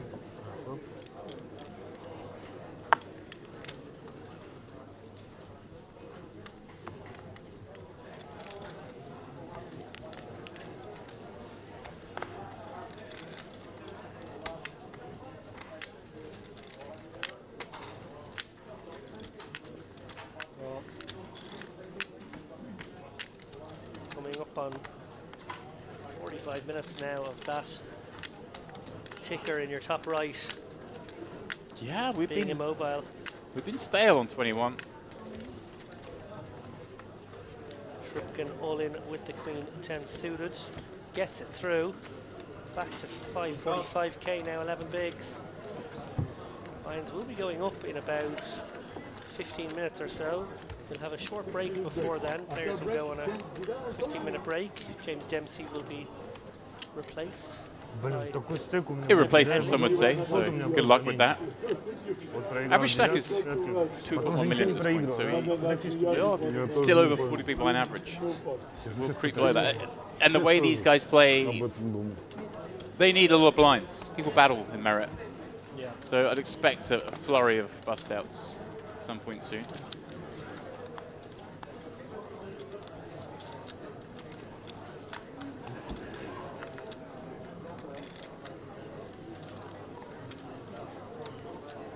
Suited connector for Shripkin, not a tempter.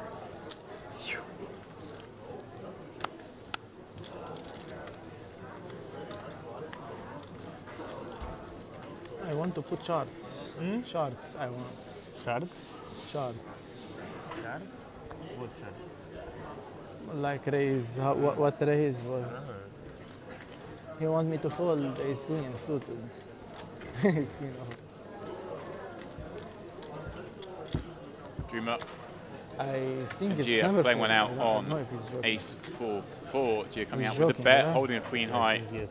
The best hand, but he's getting Maybe floated. it's too much deep All right, ICM. Juma's fully back second. involved now. He's David. engaged. David, he had his little quiet period. And this EV spot is not very good for Such a compared dry to the board table. to So it's float better for here. you to fold so I Obviously can some 3-bet you king all the time. highs have to stick around, maybe even queen highs. 10 highs, you think you would have got rid of them. Wow. Backdoor wheel for Gia. 30. It does feel like a king high, so I'm not sure what sizing Chaluki is going to choose here. It does go small, half pot. Obviously, can't get looked up.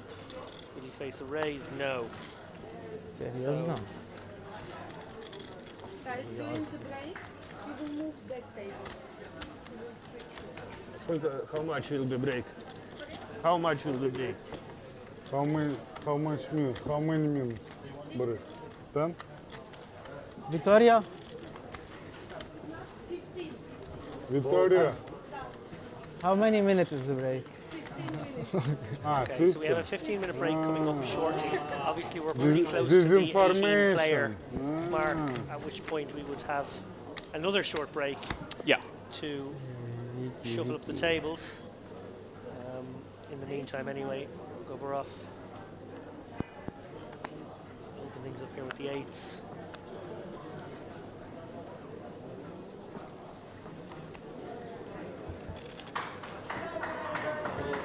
Tripkin, well, no fold equity.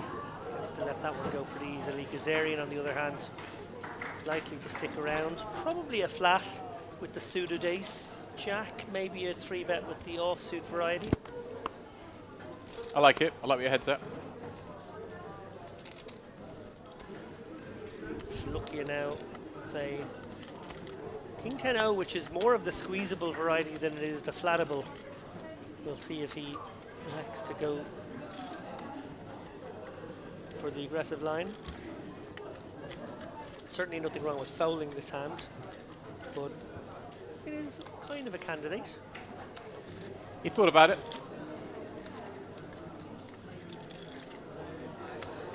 Juma getting a little reduction here in the small blind, so only one player to act behind him too.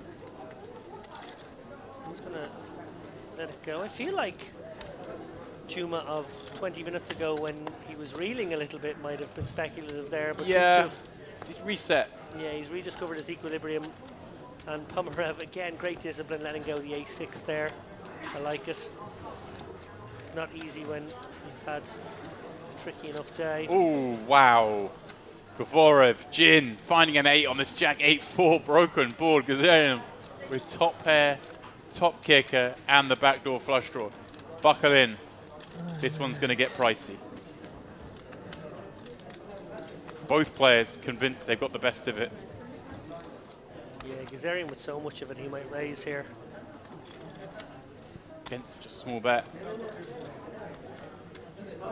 Don't really want to flat here and face quite a number of cards. Your hand is amazing right now.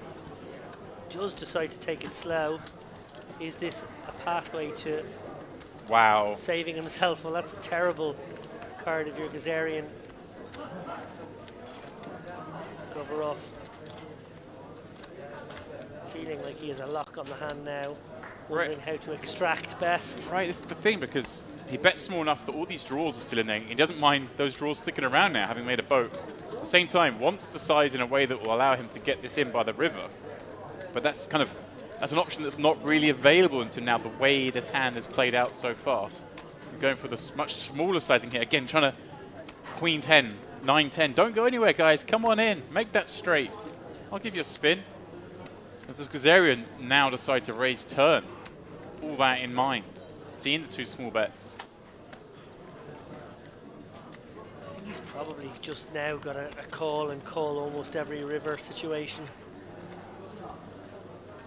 I know where your head's at though, James. He wishes his opponent a bet bigger, but raising not really, not 6-7 getting there, not much of a consideration for either range. Yeah, Gazarian could have lost an extra $500,000, one suspects, in this pot. Does Govorov go over bet? Well, if he could see Gazarian's hand, he certainly would. I think he might check, thinking about those draws you mentioned too. And he also might check thinking Jack's always going to bet. But he's got all the 8s. His opponent must have a Jack or a misdraw. Yeah. Or 9s? Well, he has gone for the full pot size bet here.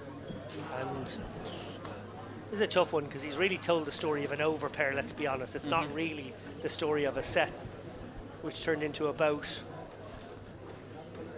As we said, we thought the sizings might be slightly different for that. This is actually very much like you're up against kings or queens, or maybe you're just good and the guy is tripling off. Tough spot for Gazarian. He could also be up against the same hand. I think that makes some sense as well. I beat King Jack. I was about to say, and does he beat value of King Jack? Gazarian believes it's possible. Well, we saw Gazarian do this earlier. He said he cannot have to say what the hands he's got, so he says what he can beat. And as soon as King Jack I beat, but I don't know what you have. Govorov hears that, I beat King Jack, he knows he's getting paid, surely.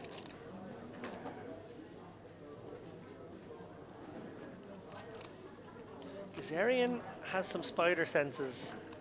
The fact that he didn't make a quick decision here and is really in the agonies contemplating this one.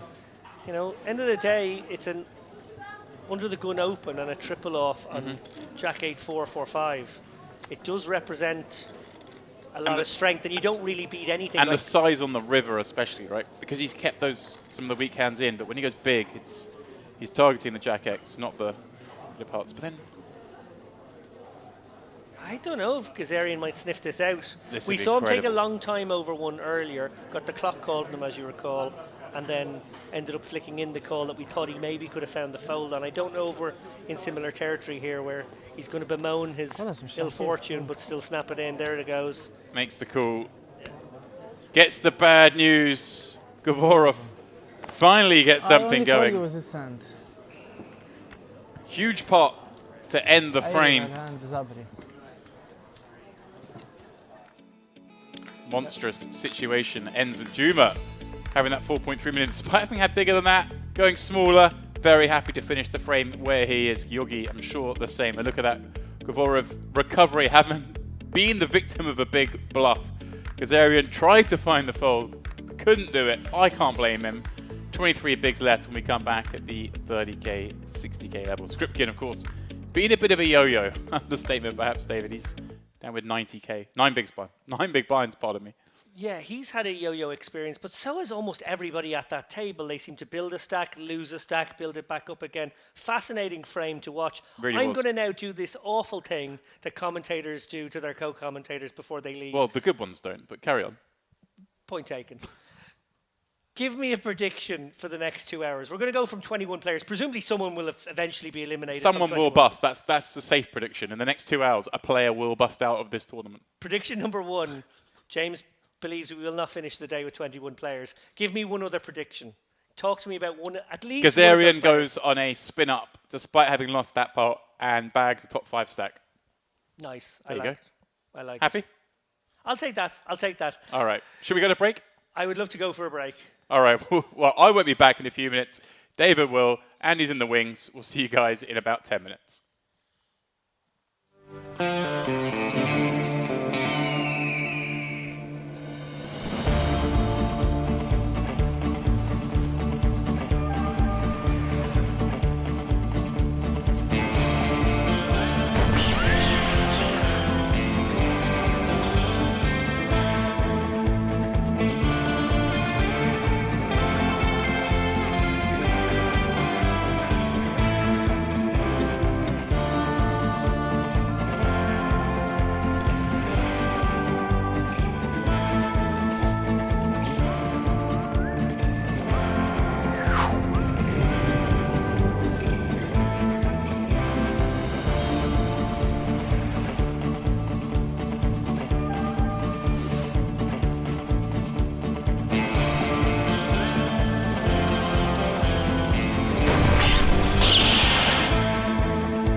Gangster. What is your business, Mr. Shelby? Import-export.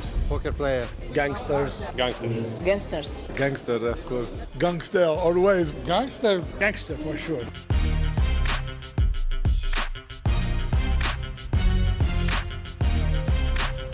Queen 10. Take queen off. Queen 10. Jack 10. Queen 10? 7 deuce. I have no idea. Queen 10. Queen 10. Queen 10.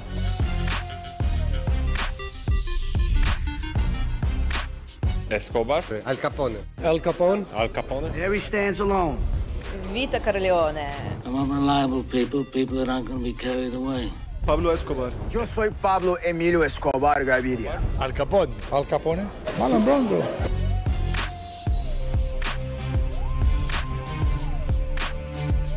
Making re-entry. Rebuy. Rebuy. He's firing on the turn. Rientri? Re-entry.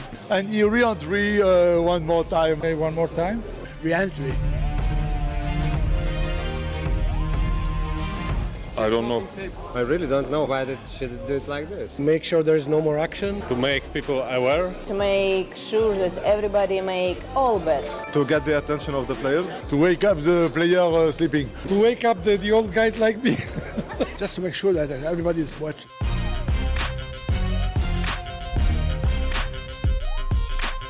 Cadillac maybe? Lincoln. Cadillac, I guess. Old school car. Rolls-Royce. Four-wheel car, big cars. Cadillac. A Volga. You a Buick or Cadillac.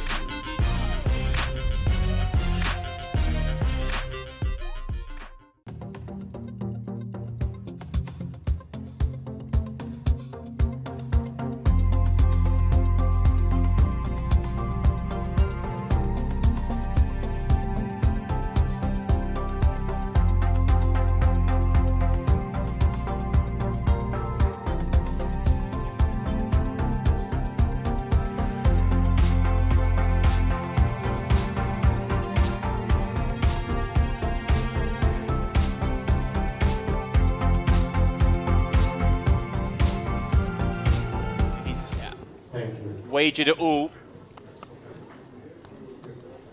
A little bit of good news for him. One of the live aces in the boot bull's hand.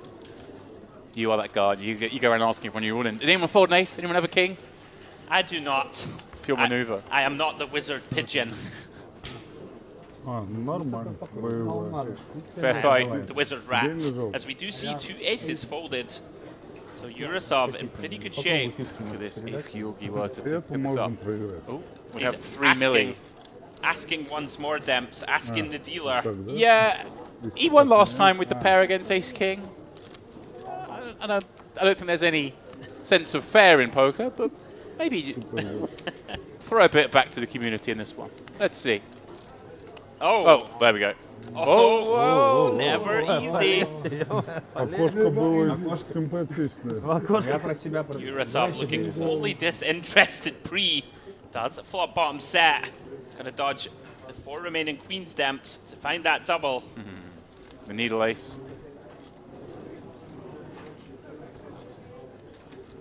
Just got a fade. One more card. Get himself back up to just shy of a milli. That's what he's going to do. The needle king. Yurosov fades the Mamacita. Finds that double. Back up to 900k. I've been watching too much Ren Lin play poker lately to see why. Yeah. And he's tucked up behind that hoodie, not happy. No, a very rough hand for him. He was in a very good spot before that hand. Obviously, it didn't work out. Blind v blind spots can often be that way. You know, they sort of, you end up with wider ranges. You end up in a sort of a more manu dynamic. And there's personal history, we always know, especially in Merit, where the players all do know each other. They're players. Juma, straight back at it, finds Ace King first hand back. And Papa Petru, pardon me, finding the 2 8s for his sub 10 mid blind stack. No surprise to see him moving it in over the big stack. And well, hasn't been met by a snap, I don't think. So he's going to feel pretty good. But there we go. Is going to get the call. And first hand back, we're off to a race to perhaps secure this mini pay jump. Even that incredible slow call with the Ace King there is slightly tilting to your opponent. Like it's small, it's almost negligible, but it's there and it's designed, I think, very much to needle. And when he got called with the top boat, he didn't turn it over straight away. He was sort of like, oh, you've called, then he sort of, oh, okay, and just casually flipped one card at a time rather than excitingly turning over the boat as Juma finds a king on this king-queen foreboard, reducing Papa Petru to just the 2 outs heading to the Turner River. It's not looking good for Papa Petru. Going to go out in 27th position unless there is a miracle 8 of hearts or 8 of clubs on this river. You were setting that up nicely. I almost thought it was going to happen. Not to be. Papa Petru. Balance range in that spot. 51.70 the payout. Everyone now guaranteed $5,920. The chip, I'm thinking I'm going to go buy cash now. I'm itching. Just to have some chips to try that. Sort of mesmerised by that one, yeah. Juma, pseudo connectors, sort of. Under the gun. Sitting on 5.3 million, playing 20k, 40k. Thinks better of it.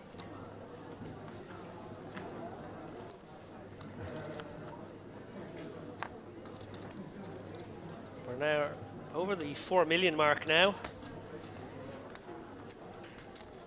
which I think is maybe second place in the tournament. Gazarian,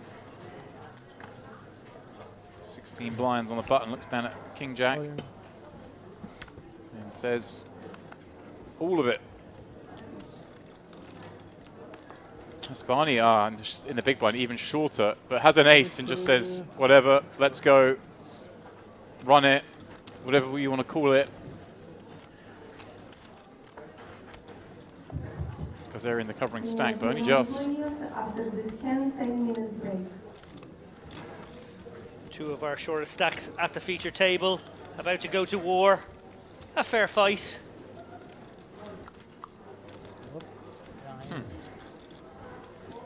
10, 10, 10.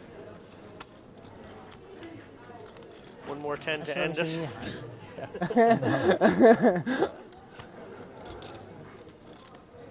Oh, wow. Well, now an ace or a 10 to save it. Hasbani having going behind on that turn. GG's for Hasbani, out in 25th. My friend, okay, we are a little bit closer to our goal. Matt's Skripkin sat next to him, obviously. Clung on for a win. Skripkin, 2 10s. Threw on the board a minute ago. He may need to hit one here because Skripkin may look him up at King Queen. And they will be off to the traditional race. Just 5 blinds, no real option. Juma may come in behind. 2 6s. Maybe you double. Great result for Skripkin here. Who Yeah. is now going to go up against an underpair as well for a triple up. Triple he don't want. Quadruple. Any argument here, David, for Juma to squeeze out the man in the middle? I don't think so. I think it's actually quite a nice flat here for 4 more bigs. Sort of like a set mine, but into a dry side pot where maybe, you know, your opponent with 2 overs won't go after it. Although you predicted it, he has gone for it. And wow, he's also priced Chulukia in such a way where maybe he'll like this price. I don't know. It's a lot of actual chips to be calling off for King Queen offsuit. There we go. He knows there's no follow-up. He knows it has to be some sort of real hand. And what a spot for Skripkin. It's an amazing spot. And oh my goodness me. Good job. Jack, what an incredible. Your partner? It's my partner. What? He's his partner, yeah. It certainly feels that way in that hand. Skripkin. Thank you. If the king or queen comes on this board, we might see fireworks. There it is. Oh ho ho ho! Well, Juma. What did you have? Spades forming, none relevant. Only a 6 will send Skripkin out. Skripkin lives again, courtesy of Juma's squeeze. Not just surviving, but getting a triple up instead of a bust out. Right. Incredible Plus swing. The 2 blinds in there from the big blind and the ante. That's, you only start the hand with 5 blinds. I was thinking. Chuk, no, I don't think we have the rack 2s. So? Get on this. I feel to play. I play. I don't feel to play. I don't. Speedy Gonzalez. Was he a rat?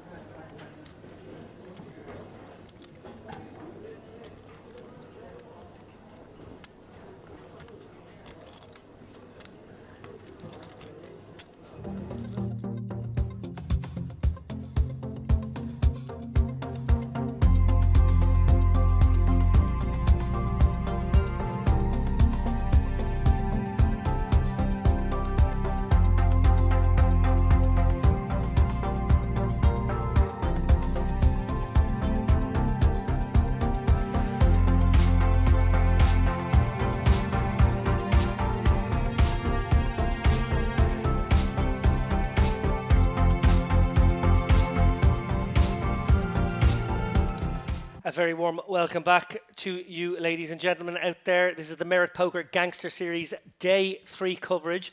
My name is David Lappin. I'm alongside Andrew Headley. Gotta say, I'm loving these graphics. Just got a trip down memory lane there for any of you. Maxime Chilot was featured there. He, of course, won one of our big events a couple of stops ago. Yep. Ari Kleiper, classic player here at Merit, and Mar as well. So lovely to see those guys and take that trip down memory lane. To get back to the here and now, Andrew Headley, we got a prediction from James Dempsey in the last frame. He said that the man to watch out for here is Gazarian, who he believes will go back on the tear now after that little misstep in the last hand. Hard to call it, a bit harsh to call it a misstep perhaps. Tough spot. You saw that spot. What's your analysis? Yeah, very interesting. We've seen Gazarian, of course, earlier on in the coverage, making some very accomplished plays, but just a couple of times he hasn't trusted his instincts. We've seen them be very much spot on. Almost made a hero fold earlier on, then once again there. And to be clear, that would be a hero fold. Top pair, top kicker, not often that we're going to lay it down. But when our opponent goes sort of this small, and then this somewhat, you might call it quote-unquote greedy pot size, as I heard you commentating away from under the gun, pretty under-bluffed, I think, but very, very difficult to fold ace-jack. Hard to critique him too much, but yeah, didn't quite trust the instincts. We saw he wanted to fold. Maybe that's one of the only things that we could sort of critique him for. Yeah, I think overall he's played tremendously well. We see now that we actually have a new table here. I thought we were going to stick with the group of 7 because obviously we're on the cusp of a table reshuffle at 18. Yep. But I am delighted to say we've got Ankit Ahuja here now to watch, who's got 3.2 million, and I would say must be one of the front runners for this tournament when you think of the pedigree he has in this very poker room. Actually, do you know what? I just told a lie. It was in the other poker room in Diamond, but it's still on location in Merit. Yeah, absolutely. Ankit, of course, very accomplished player. Played a lot with him over the years. Good friend of mine, always rooting for him. There he is, guys, in your picture. Ankit's the type of guy that will play fearless poker. Actually went deep with him in a live 3K recently in Ireland. He ended up hero calling his tournament life off. It was incorrect on that occasion, but, you know, Ankit is definitely not scared to look stupid, which, you know, sometimes as a poker player, pretty important skill to have, David, especially, you know, as you approach the business end of the tournament. Definitely one to watch. Totally agree. I've had the pleasure and displeasure of playing against Ankit on a few occasions, most memorably this year in the Irish Open on a day 1, and yeah, we battled away. I took very trappy lines against him. That was my perception of how I could best extract from him. He was very upset with me that I did that. I just want to say, and thought I was a big donkey for doing it. So this is my opportunity to critique your play with the benefit of seeing your whole cards, Ankit. Quite looking forward to this, I must say. Beautiful stuff. A little bit of comeuppance perhaps coming his way. Yeah, Ankit, absolutely lovely guy and fearless on the table. Intrigued to see how it develops as we come into the action. Sun, new player on the table, comes in 5.2 million in chips. David has a lot. Opens with King 9. Going to be a defend there from Oleg in the big. Nothing much to write home about for Oleg. Ace 9-5 rainbow. Sun, of course, still good here with second pair. Comes in with the typical size on these sort of dryish textures. Around about a third pot. Not too much working for Oleg here, David. No, Oleg, one of the regulars here in this poker room. I remember a couple of deep runs at the last stop. Very accomplished player, very, how do I put this? Sort of just calm, clinical, composed sort of guy. Nothing flusters him ever. And yeah, very difficult to play against. But yeah, basically has whiffed this one. Going to have to let it go, I'm afraid. Yeah, very deliberate style. This in the old solver world, if you had the Jack-8 of diamonds, for example, here, with a backdoor wrapping around the 9 against the board that is, of course, wildly over c-bet from the button, but does decide to just let this one go, as he should. Not much working for him in terms of backdoors. This is our first exposure to the sun. The sun is rising. Very sorry, guys. Is it the first time Sun's been on the feature? It is. It's my first look at him since being in the booth. There is Hertzos, who we saw earlier. She's showed a very impressive, tight, aggressive style, winning most of the pots that she entered. The signature Donatello card protector. Who you choose in Lappin if you had to choose a card protector from the Turtles? Well, This question was put to me already. Oh, it was? I better stick to my former answer, Michelangelo. Pizza, cowabunga. I think he had the nunchucks as well. Oh, everyone loves a good pair of nunchucks. As we see Sun picking up pocket nines in the cutoff. Of course, has all the chips. He's going to be perceived, David, to be pretty wide here in LP. Picks up a strong one, pocket nines.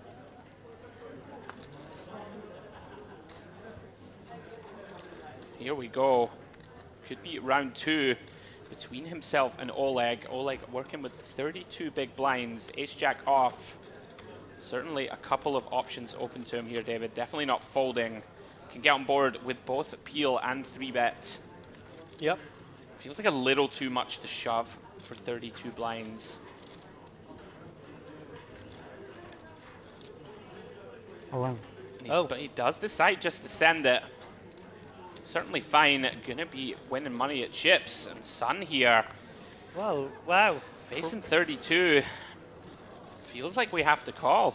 Here's how my brain works in these spots. And I'm trying to pretend like I don't see the hand there that Oleg has.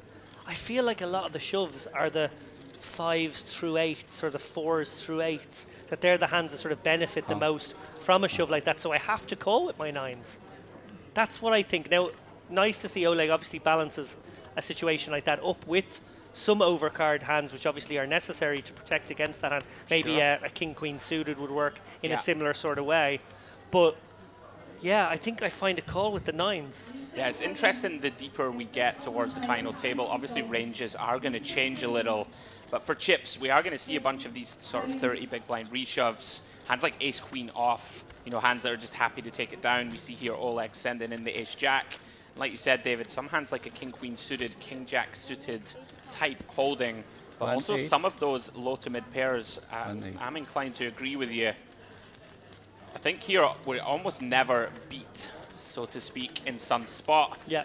Potentially Oleg might just jam a hand like 10s, looking to just pick it up pre without showdown.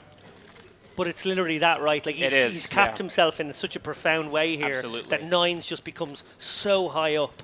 If he does have 10s, so be it. Yeah. You would have got that in anyway. If he 3-bet the 10s, you'd have stuck in the 9s. So same outcome. So now I think you have to go with this because you're flipping or you're massively ahead. I would agree. I think the only good reason to fold here is if you perceive yourself to have a huge edge on the field. You know, we do have 90 big blinds or so to work with. But I agree, David. I think that our hand's just too strong. Sun deep in the tank. Big moment for both players here. Oleg, all his chips in the middle there. Sun, well, you know, he's got a big stack, but this is a lot of chips right now. It's probably an average stack in the tournament that's just been put in his eye. Yeah, I mean, if you think of future game also, if we call and win, right, we're gonna have upwards close to 8 million in chips. And that is, you know, the type of stack that you can really go ahead and leverage pressure as we approach that final. Given it a lot of thought though, David. Yeah, that would be 1/6 of the chips in play with 21 left. That's a pretty sexy scenario. Doesn't look thrilled with it. I think the longer it goes in these scenarios, the more chance that Sun lets it go. Of course, easy for us in the booth. I do agree with your analysis, David, that we're almost always a favorite and sometimes a dominating one. Clock has been Oleg, he's having a little sip of his coffee. Oh, there we go. He's made the call. And here we go. Potentially the biggest pot we have seen in the tournament, David, on feature.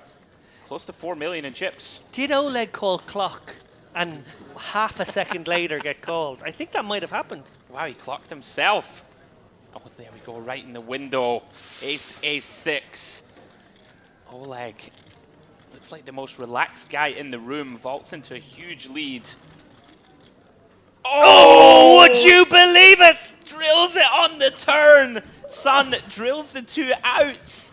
That coffee tasting more bitter as time goes by. And all of a sudden, Oleg, just 16% to remain in the tournament.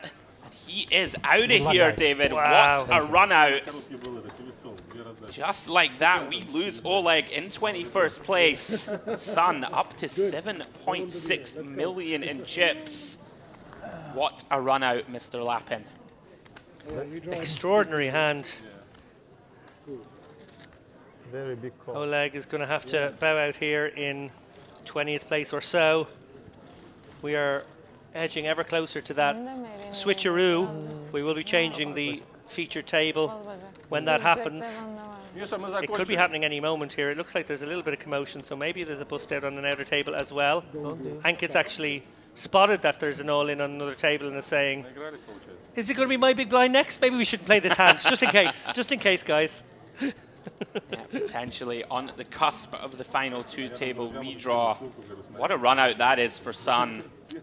As you see there, 126 big blinds, guys. Good for 40. Good for 41% of the chips in play. We are going to have that redraw, David, so going to jump into the studio, a little conversation with your good self until we have those final two tables redrawn.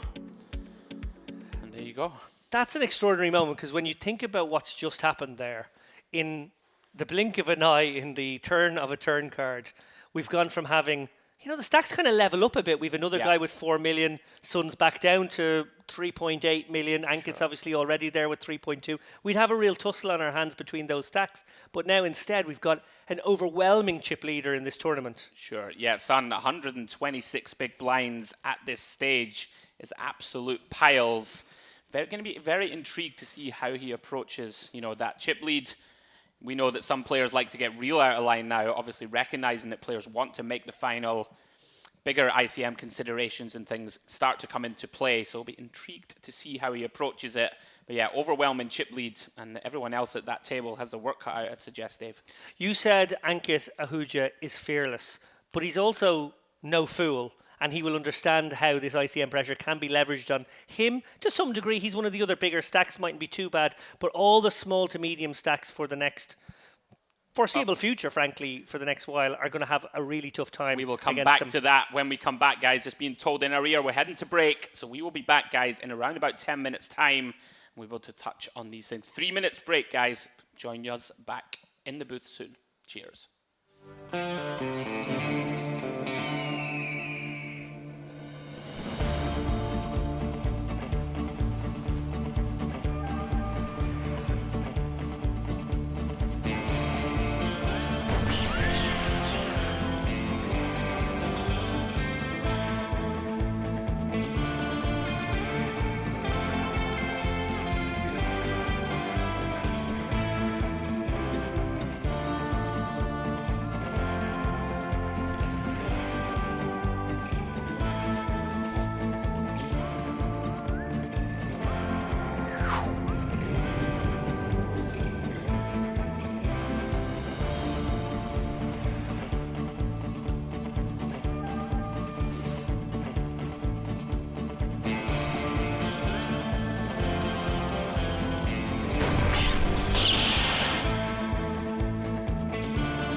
Gangster. What is your business, Mr. Shelby? Import, export. Poker player. Gangsters. Gangster. Gangsters. Gangster, of course. Gangster, always. Gangster. Gangster, for sure.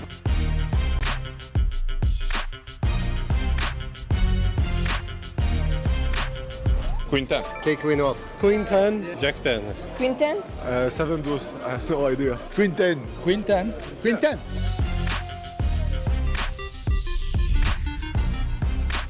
Escobar. Al Capone. Al Capone. Al Capone. There he stands alone. Vita Corleone. I want reliable people that aren't going to be carried away. Pablo Escobar. Yo soy Pablo Emilio Escobar Gaviria. Al Capone. Al Capone.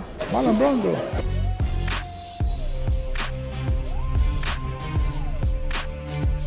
Making re-entry. Rebuy. Rebuy. He's firing on the turn. Re-entry? Re-entry. And you re-entry one more time. Okay, one more time.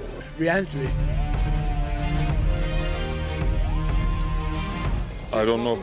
I really don't know why they should do it like this. Make sure there's no more action. To make people aware. To make sure that everybody make all bets. To get the attention of the players. To wake up the player sleeping. To wake up the old guys like me. Just to make sure that everybody is watching.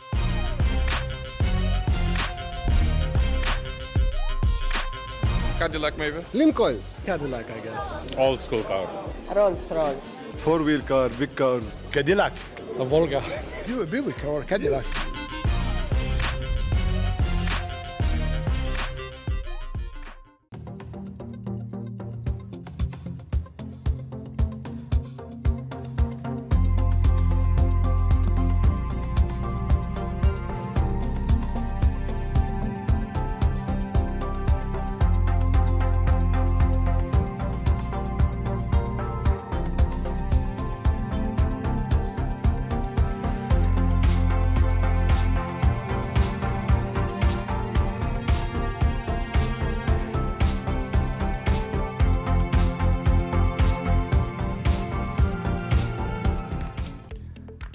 Welcome back, guys, to the Gangster Series warm-up event. 453 players entered this one. We are down to 18. This is the business end. This is where people want to make their moves ahead of tomorrow's final table. We were beginning a little bit of a chat about ICM and the creeping implications of that as we move towards 10 left, which is essentially where it peaks. Yeah. And I want to ask you, Andrew, if you are Yongsheng Sung right now and you are faced with that particular spread of chips at your table, who are you picking on? I mean, basically, as Sun in your mind, it is sort of go time. I think typically we want to target the middling stacks the most. They have the most to lose, so to speak. You know, guys like Daniluk there, who we saw in the range of sort of 32 to 37 bigs. These are the guys that, you know, it's very awkward for them to 3-bet you. It's very awkward for them to defend properly, you know, out of the blinds. So these are guys that you want to go for, whereas the short stacks don't have as much to lose. You know, they're pretty much happy to not so much gamble, but they're looking to get it in, looking to spin it up as we approach that final table. So yeah, as we said before break, I'm going to be intrigued to see if Sun does decide to ramp it up heavily or just sort of sit back and let things unfold naturally. Intriguing to see. One of those mid stacks here, Kararslan in the small. Around about 35 bigs, ace-7 off. If I win the tournament, I buy them. Looks like a raise, David. Looks like 2.5x. No. Yeah, it does make it 150k to go. Yeah, funky sizing here, 2.5x, not default size. You'd usually limp this spot or maybe go for a 3 to 3.5x. But clearly he feels comfortable sort of inducing some calls and playing out of position. Yeah, I think what we just touched on there, you know, for these mid-stacks, and Herslaws is one of them. Very difficult to defend for chips in spots like this, especially now she has this pretty much exactly 30 big blinds. So decent little adjustment there, I think, from Kararslan, perhaps recognizing that the big blind's going to cut out a lot of the bottom of the defense and gets it done with the 2.5x. She Ankit Ahuja in your picture there, who we just touched on. Certainly one to watch. I've played a lot with Ankit, and he really doesn't care. He's not scared to put the chips to work, even as we approach these the final knockings before the final table, excuse me. Sun there with a tower of chips, David, fresh off that huge flip win with the 9s. Yeah, not a great seat for Ankit. 2 to the right of Sun there. You'd prefer a seat downwind of him. Sure.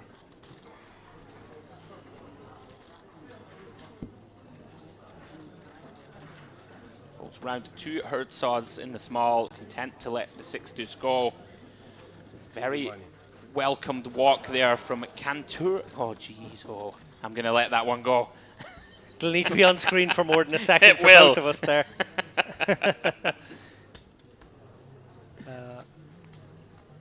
Very natural reaction from myself there to the terror of having a split second to pronounce said surname. That seems to be one of the biggest challenges here at Merit, David. The old surname pronunciation. You just say it with confidence, and then inevitably Vitautas Milburas will come into your ear and then say it properly, and then you will just try your best to get there each time. We talked about a funny dynamic where either I or James or yourself have a go at one, and then there's sort of an onus for your co-commentator to say the same thing, even if that's not how they probably thought it should have gone. But we'll do our best. Should be fine for us, David. Saying things with confidence that we're not entirely sure is correct. We've been doing it most of our lives, I'd say. That's it. As Yurosov, very accomplished player from earlier, sporting that Rick and Morty t-shirt, comes in for the raise. Pocket nines, and we have the exact same confrontation that dispensed with Oleg moments ago. A little different here, David, hijack versus cutoff. Yeah, it is a little bit different, and I guess Karsaslan may come with the flat that we, I think maybe deep down in our heart of hearts, felt could have been Oleg's line. Yeah. At that moment. Obviously, this is a different one he's calling in position as well. It's not exactly the same situation, but just almost like what kinds of hands do you sort of just slide into the flatting range just for ICM reasons and for, you know, lots of reasons, to be honest. Action on Ankit, who may very well complete here. Yeah, does close the action. Connector. Is closing the action, is getting a very good price. Expect Ankit to call, and he does complete. How do you profile a man in a Rick and Morty t-shirt? Very difficult to do, isn't it? Is he loose? Is he? What's he doing? I'm going to throw it out there. Myself being a bit of an old fart, so to speak. I know that it's one of the cool shows that you're supposed to have watched. Never seen it in my life, David.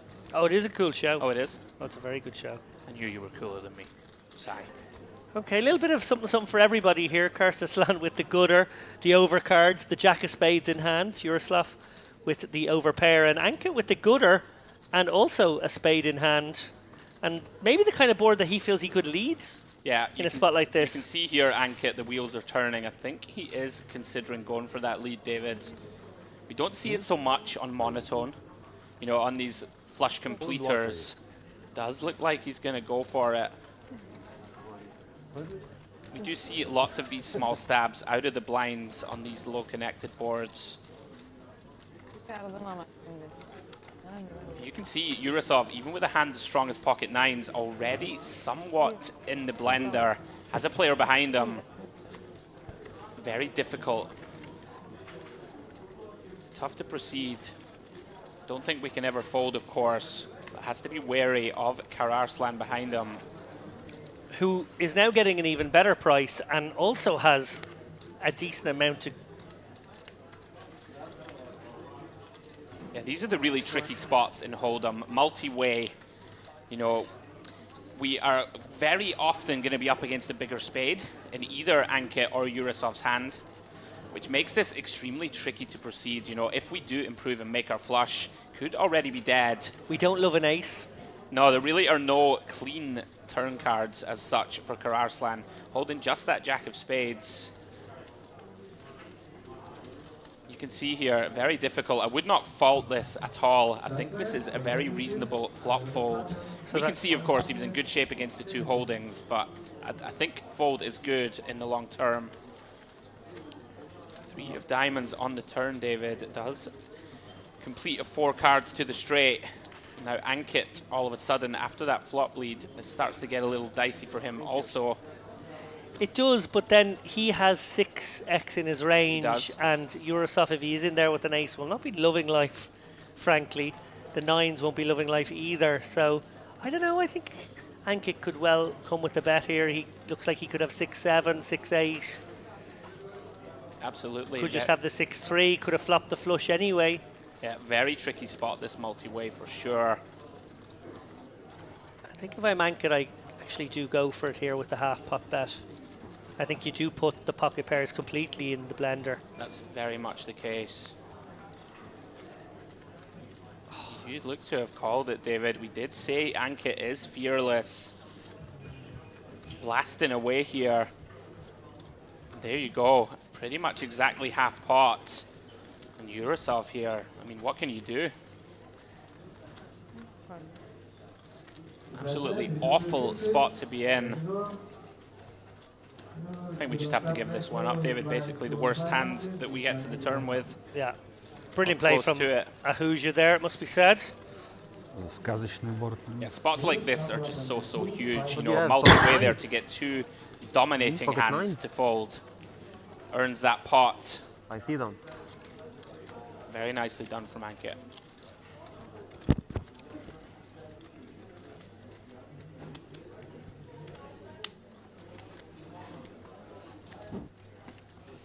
Very much the sort of unsolved spots, David. These three-way, four-way pots. Even for us in the booth, it can be tricky to call. Ankit there, recognizing the turn barrel would get it done. Bravo to him.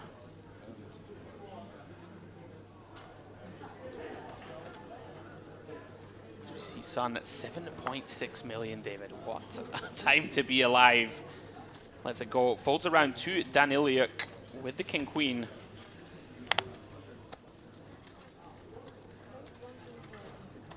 Does come in for a raise. And Yurosov, fresh off the discipline fold with nines, finds the cowboys, David.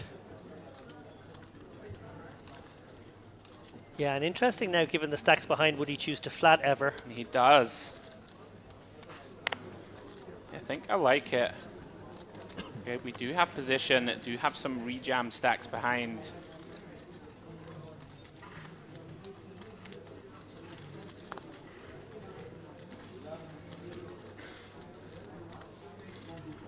we see the solitary 6 of spades for Gabdulin.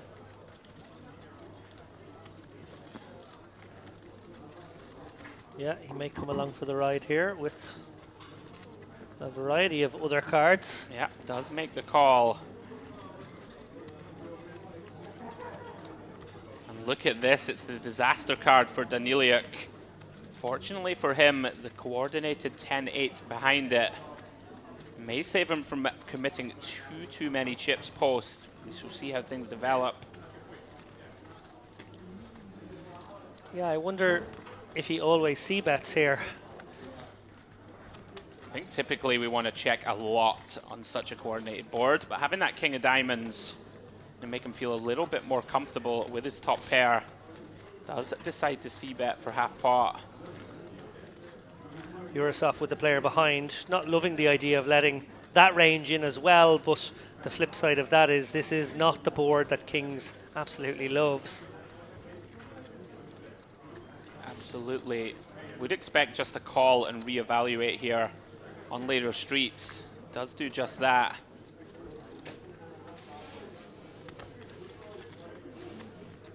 Big turn card upcoming here. Yurosov working with just a shade over pot behind. 120% back. It's a very innocuous 3 of clubs. Very tricky here for Daniliuk. No real reason to think we're no good.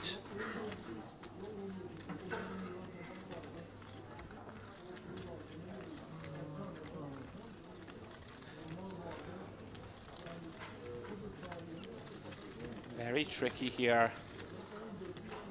Of course, running through the various options. Looks like double barrel is incoming. Makes it 375. Around about a third pot. Shade over 40%. And kind of the same equation, I guess, for Yurosov. Unless he wants to just drop the hammer now, feeling like his opponent's shown enough interest, maybe with ace-queen. Yeah. Queen-jack, king-queen. I mean, this is a very strong line from Daniliuk. Multi-way, bets flop, barrels turn, undeterred. I think you could be right, David. Yurosov might decide just to run it here.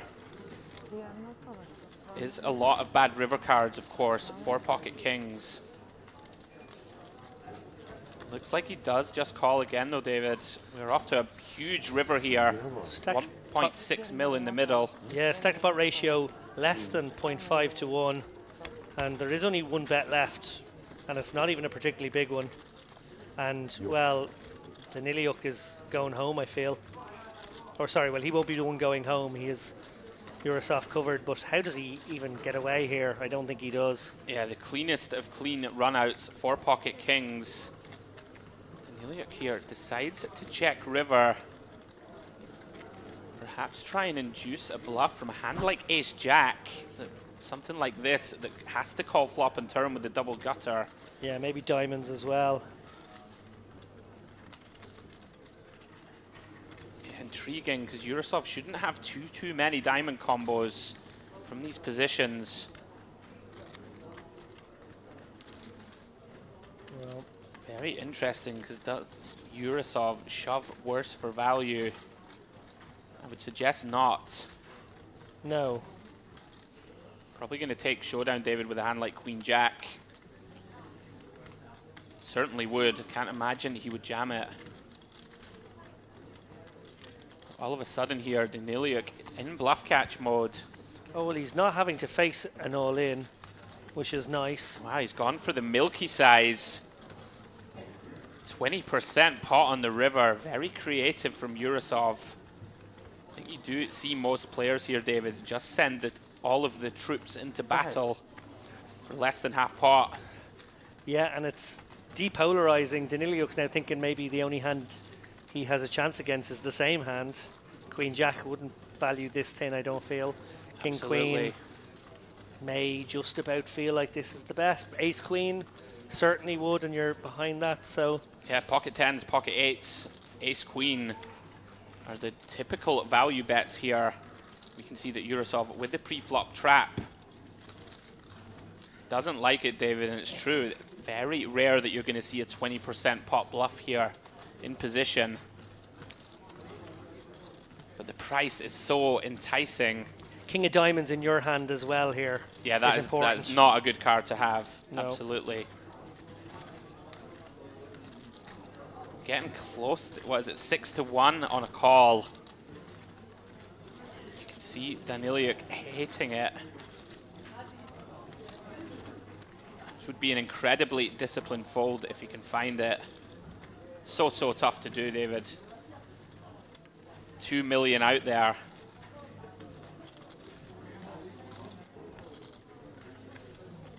Very intriguing sizing this from Urasov. I did not expect it, I must confess.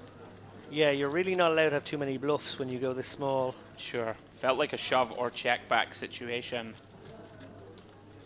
Knows he has the best of it now, of course, facing this prolonged tank.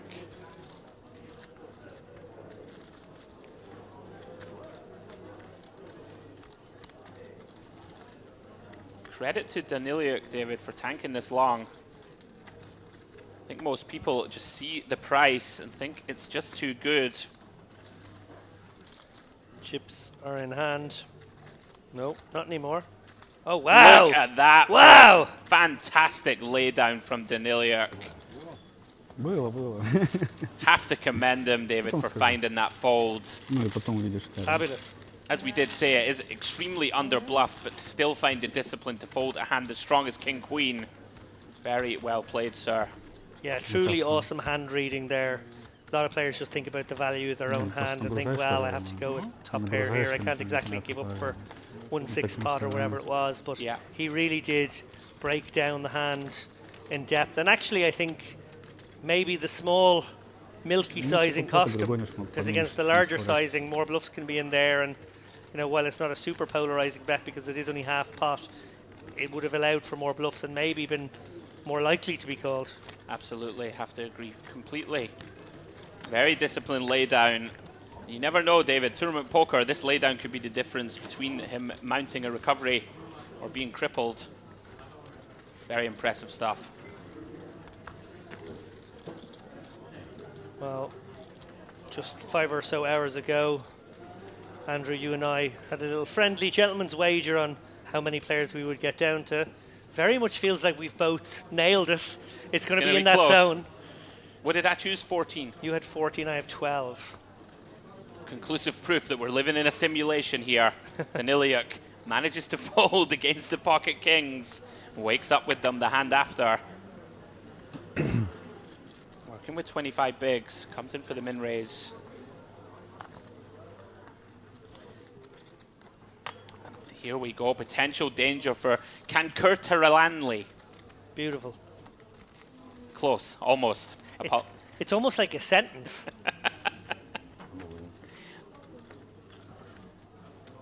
There we go, hearing in my ear that he goes by Alper, and Alper is in some trouble here.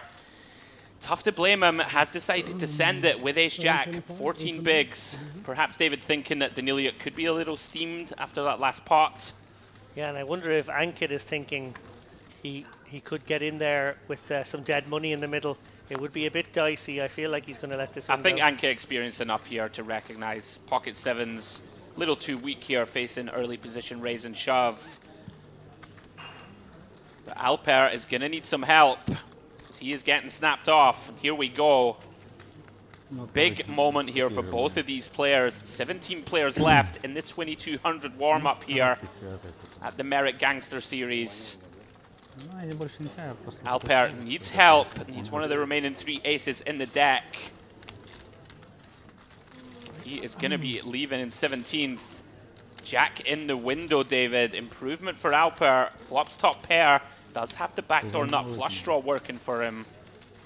Certainly above average flop. Turn though, no good. Deuce of spades. Alper now down to just 5 outs to survive. No good. River is the 5 of hearts. We do lose Alper in 17th place. Great run. Unfortunate there to run into the top of Daniliuk's range. We are down to 16 players, guys. Много ставят флоп, когда ты хочешь на терне all-in поставить. Ace-Jack, David, quickly becoming the death hand here on this feature. Dispensing of Oleg and now Alper in 17th. Yeah, he will take home $8,600. Next pay jump is at 15, when it will be a cool 10K. Again, into the 5-figure paydays.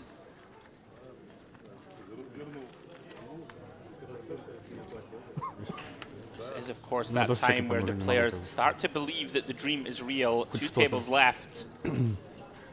Typically, when you start to believe, David, right, it could happen. 16 left. Getting very close to the final table.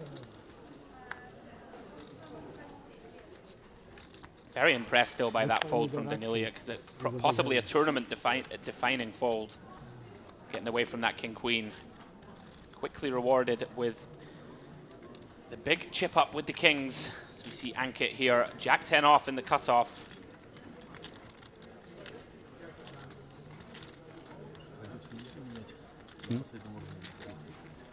Да, мы когда будем это заказывать уже? Хорошо, трубы горят уже. It's going to open. It does have a couple of short stacks behind him, I believe. And also the big stack of sun to contend with. Does make these cutoff opens a bit less attractive. You know, a guy on the button with 15 bigs, big stack with all the chips. Both can give you different subsets of problems. Abdul in here with Jack 9 of diamonds. Wow, he's going to reshove pretty wide. And look at this. Wow. Sun, the big stack. Cold finds ace queen off. Does feel like it's too strong to fold, David, versus an LP open, 15 big blind reshove.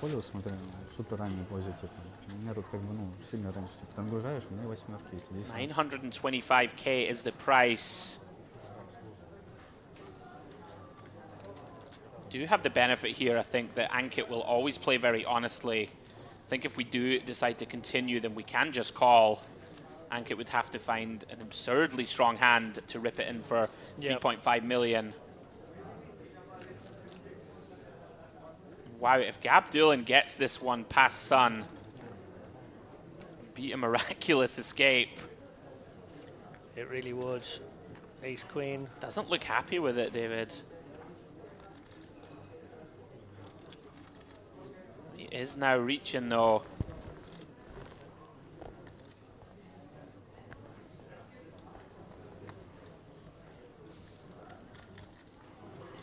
Gabdulin, of course, praying for a fold, but in they go.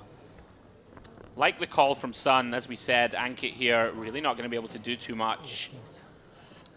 His hand is super live. Is live. Did see Ankit fold a jack, but be very happy to see that he is just against 2 overs. Gonna win this pot, David. Still 4 out of 10 times or so.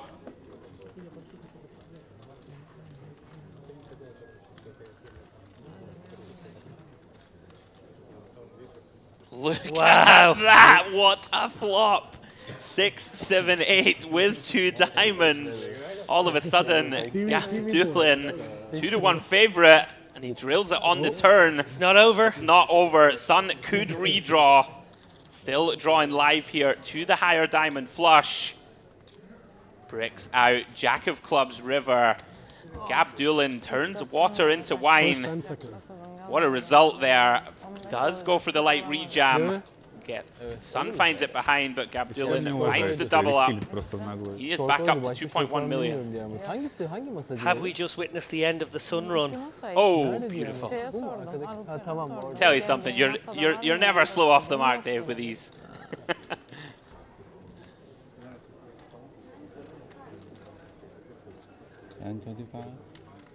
The dealer counts down the pot size. Bizde sen de short değilsin ki, senin kaç vardı? I must say I was somewhat surprised to see the pre-flop reshove. Gabdulin perhaps played with Ankit, knows that he's capable of being pretty light in the cutoff.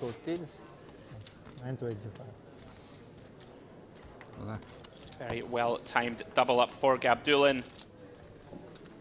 Small hit to Sun's stack, still with over 6 million, over 100 bigs. Did you have a calling hand? No. But I was going to fold.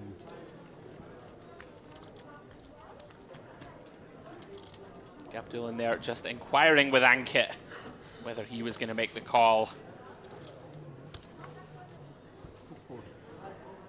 He's given a resounding no.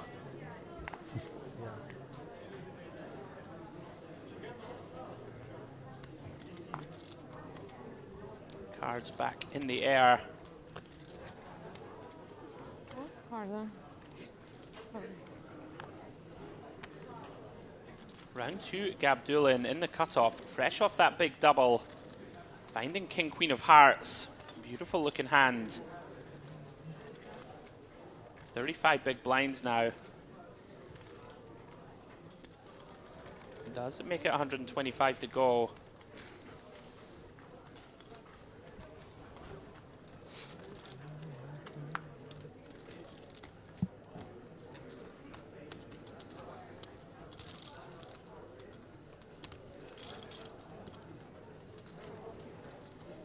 Daniliuk here dominated with a hand that must defend. Going to be defending this one, David, with the Queen 10.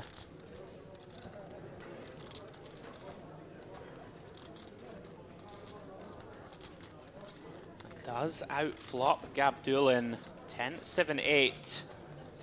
The old domination rotation. Daniliuk here now with top pair. Gabdulin with a lot of backdoors and overs of his own. Not one of them. 5 of spades on the turn. Typically you're going to see a lot of small bets here, I think, David, from the big to deny equity and get value from our 10.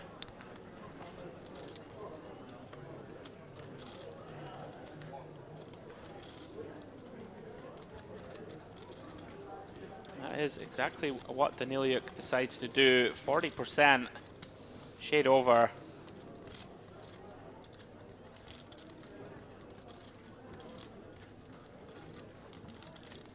Likely to get the job done.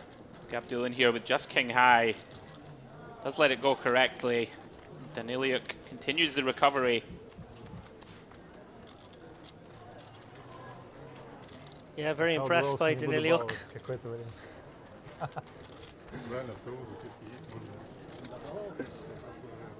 Да не, ну, у меня много и не было. Максимум 2 миллиона было здесь за весь турнир. It's been a great day of action here, David, on day 3. Had a lot of those kind of spots post. A lot of very interesting hands to dissect. And great for us in the booth. Hope you're enjoying the coverage at home, guys. 16 left here.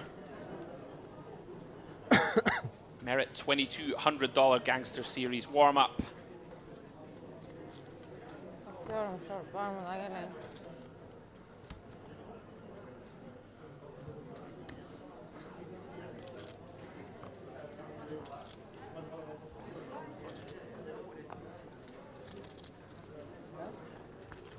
Round 2 Cadra on the button. Ace-3 of clubs. 50 bigs deep. More than enough to open.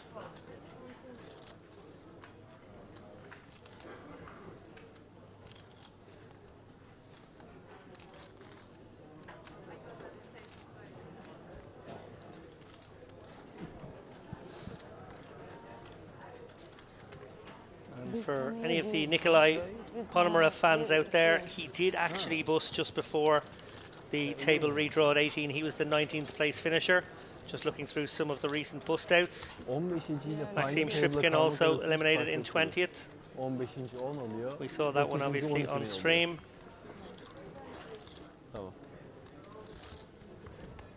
Vitkauskas just won a chunky pot off Bernard on the outer table to make his way to 3.5 million now. So plenty of action in both places right now. A little bit tired. Yeah. Anke going to get involved here with the sevens in early.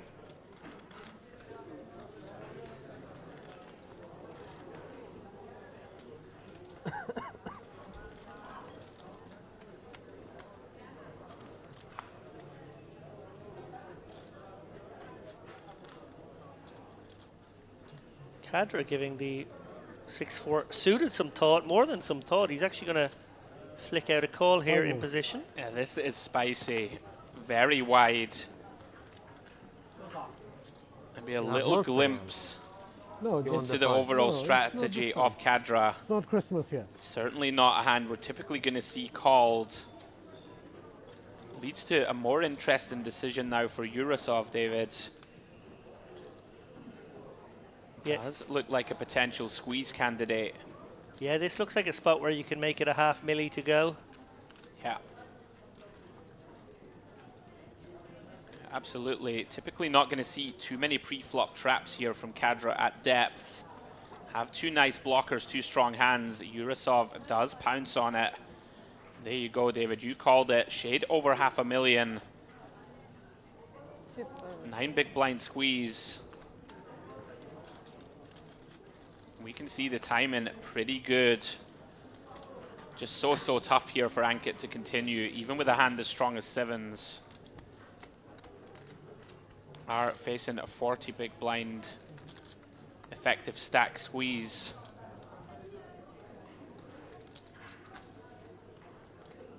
Yeah, I feel as though Ankit's actually considering the shove here more than he is the call. Yeah, these spots are super tough.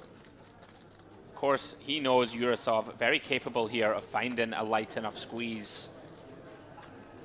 But of course, the times that you do rip it in and get called, you're often in very bad shape.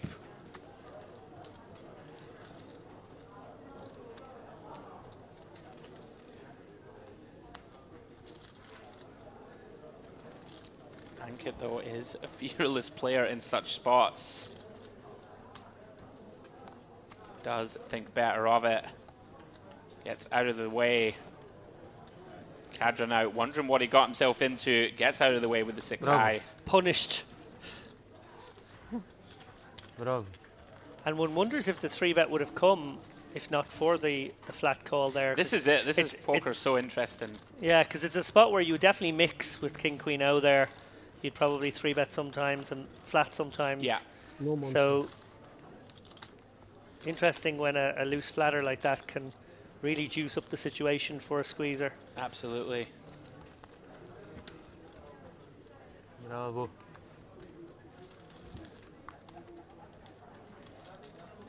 Really looked like he wanted to put that one in. We've all been there, Ankit.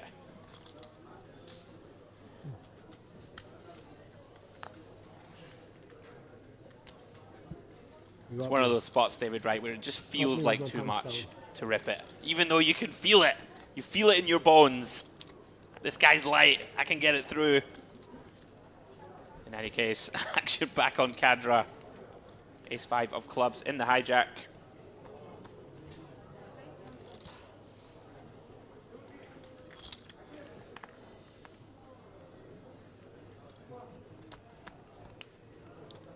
Oh, and Yurosov again with the tempter.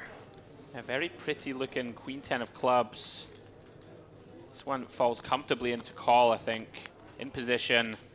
Wouldn't expect him to do anything else. Yeah, it does. Just decide to call.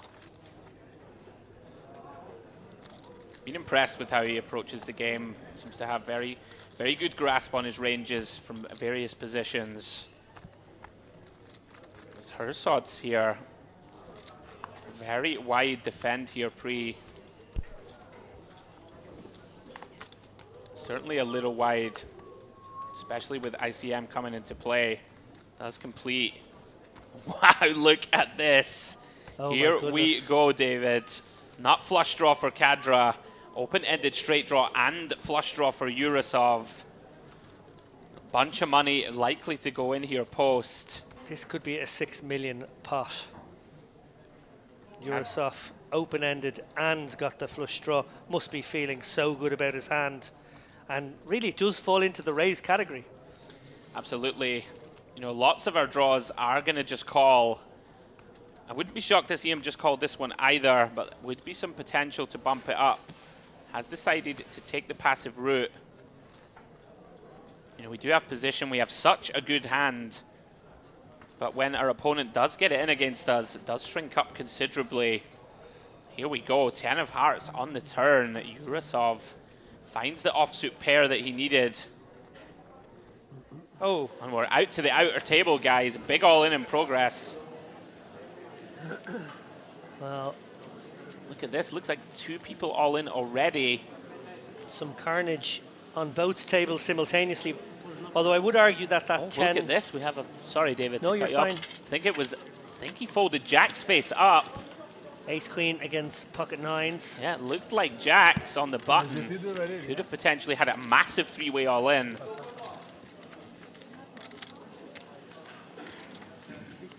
There is a queen. Queen in the window. On it's Georgi, who is all in with nines. I think that's an 8. It didn't react much. Does look like the ace-queen wins the flip against nines. Georgi's going to ship over about 1.6 million in that pot. I was just going to say, I think the 10 might interestingly have slowed things down, but this will not. Oh my goodness. Looks like turn went check, check, David. Yeah, every reason, both players with maybe a good reason to play pot control on that turn, but now, my goodness me. Oh, this is an unmitigated disaster for Urasov.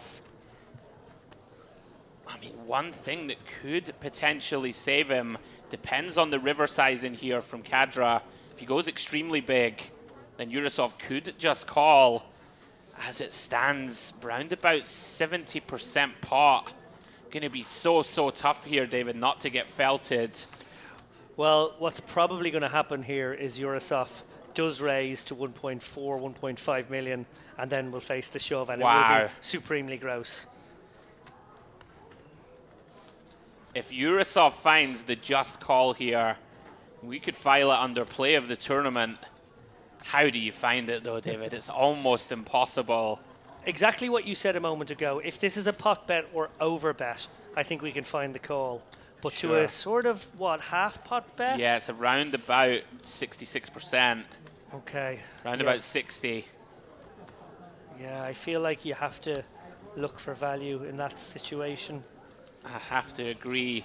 But I think you can go thin, so I think you can just kind of, not quite click it, but maybe make it 1.3, 1.5, somewhere in that region, and then obviously faced with the disgustingness of the inevitable shove in your eye, you can maybe hold back that 1 million. I don't know. Oh, it's horrible. Very hard here, specifically the flush also.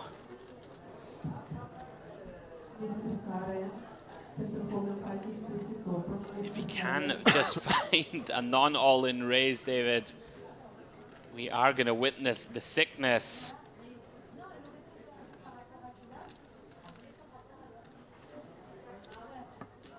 I would be absolutely shocked if he doesn't raise here. Even worse, of course, holding the queen and 10 of clubs in your hand, blocking ace-queen, blocking ace-10, blocking king-queen and king-10 of clubs. Makes it even more of a mandatory river raise. He has to raise, David. I can't see anything else coming. Well, we're not going to have a hijack open from a huge amount of king X of clubs. So it would have to be the ace small card. He's done it! He's found the just call! Urasov, how have you done it? I know you have it. Kadra gonna be so disappointed. Amazing. You feel like you've won the pot you just lost. What a play from Yurosov. Finds the just call on the river. Unbelievable stuff. I cannot believe that he found the just call. I agree. He just sensed it, David, deep in the tank. Talks himself into just calling. Kadra looks as if he's seen a ghost. Cannot believe that he doesn't have an additional 1 to 1.5 million in chips. And if Yurosov wins this tournament, David, he's going to look back on this as the defining moment. What a hand.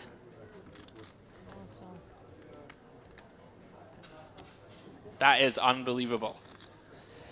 Yeah, very above the rim. Scenes in the booth.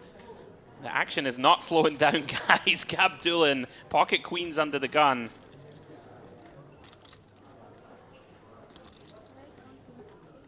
I'm calling it now. We need a merit poker strategy segment. That hand would fall magnificently well into it. What a call, Yurosov. Unbelievable. Like, he's basically got to have ace rag of clubs. Yeah. Or ace king of clubs. Ace king is possible, but no other ace sort of, you know, middly cards or strong cards are possible. I'm blown away that he finds the just call. Look at this, Kadra. Potentially a little steamed there. The most steamed I've ever seen somebody after winning a 1.8 million chip pot. Comes in. Actually a very reasonable 3-bet candidate. You know, we do jest. Bumps it up with King 9 of Hearts. We can see this one never getting through. Gabdulin working with 30 bigs behind and pocket queens. Not sure what Kararsland's thinking about here. Are we on a pay jump? We are. We are. There you go. Yeah, we go from 8,600 to 10k even, from 16 to 15. So I think players who are in that sort of, you know, 20-something big blind zone, probably thinking, well, I won't go too far, but I'll take 30 seconds, I'll take 20 seconds. Why not? Maybe it'll earn me a pay jump. Yeah. Gabdulin here, going to take a little time. Does have a combo that likely just 4-bet rips it pre for 30. Certainly. Jacks and queens are going to fall into that bracket, especially with just 16 left.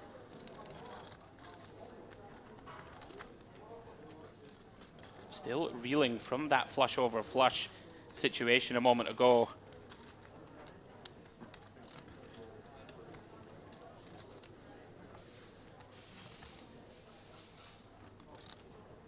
Looks like he's going to go for the 4-bet non-all-in, David. Makes some sense. Going to try and maximize value and induce some potential light 5-bet shoves out of Kadra. We have seen that he likes to get involved wider than most. Yeah, he's set a compelling price now, but King 9 of Hearts really is an ugly looking holding. Yeah. When facing an under the gun 4-bet. Yeah, I don't think we can ever really consider calling. Potential suicidal 5-bet jam is avoided as Gabdulin continues to chip back up. İyi oldu senin için bence böyle. We've got to get someone to interview Yurosov about that hand. Unbelievable. А ты над пасом реально думал какое-то время, да? Или над пушем?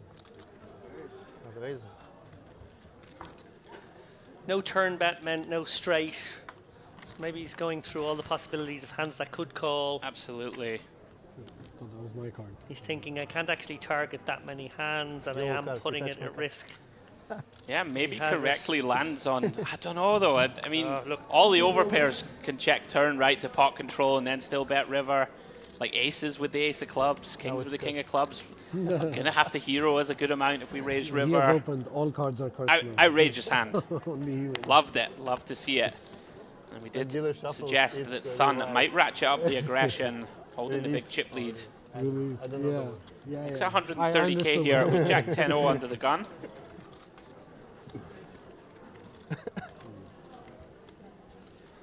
Yurosov ditches king queen.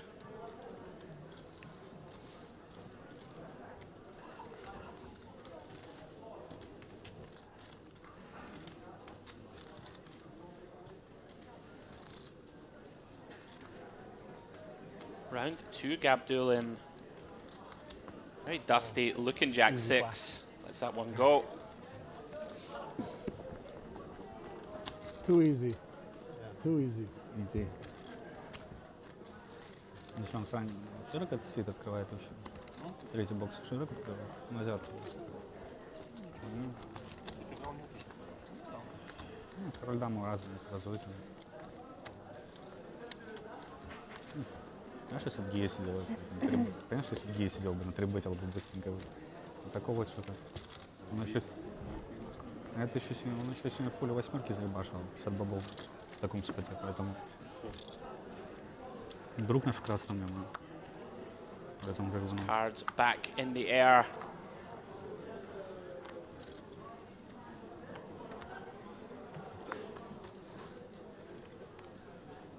Still down to our final 2 tables of 8. Round 2, Herzog's been extremely patient. Finds pocket 9s here, off 25 bigs.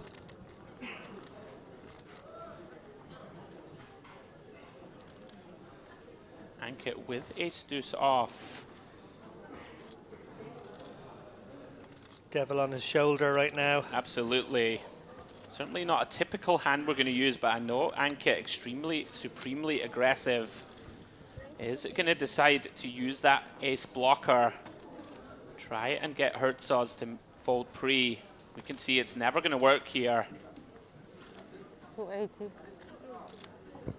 Herzog's with just 25 bigs. Looks like coming with a call here could still get outmaneuvered in this hand. Yeah, potentially so. Don't hate it though. We do keep the weaker parts of Ankush's range in. Ankit's range, excuse me. King 3-7, all diamonds. Herzog's, of course, still best with that 9 of diamonds in her hand as backup. Ankit here very likely goes for a very small flop bet. Try and fold out some suited holdings of Herzog's, some ace-jack, ace-queen types, of course, that don't hold a diamond.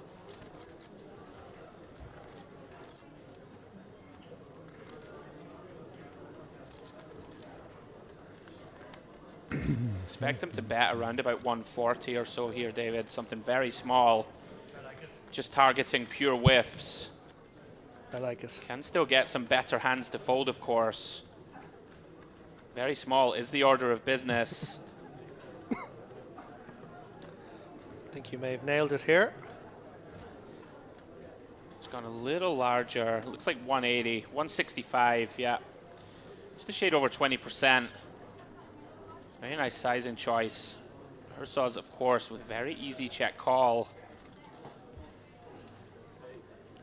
3 of hearts turn. Of course, the most interesting part of this hand, about to go down.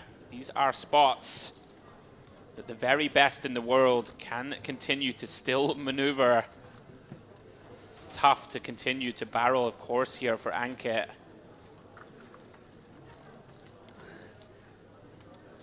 It's roughly a pot-sized bet.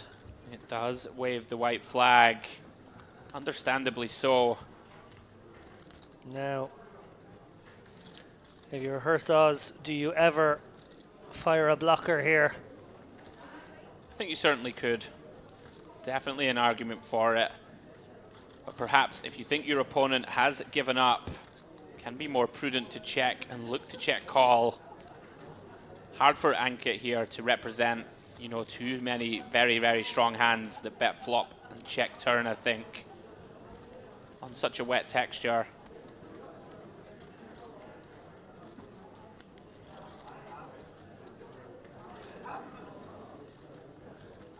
I wonder to what extent he knows that this would be a fishy line, but he might still try to bulldoze it. Not impossible.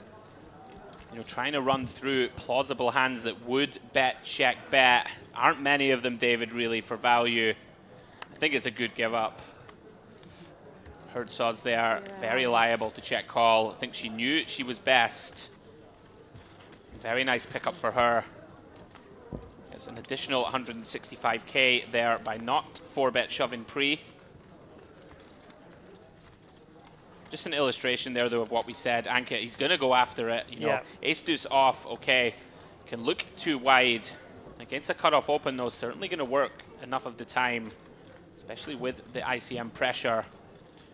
On this occasion, Herzog's far too wily. Gets it done post.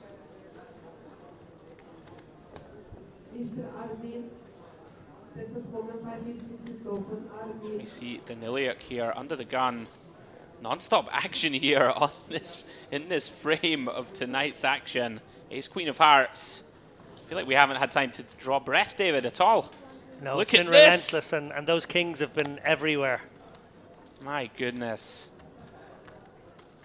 More often than not in the hand of Yurosov. Again, bit similar to earlier, will he come with a raise? And if he does, I think he can go for a larger sizing because it's sort of strong range against strong range.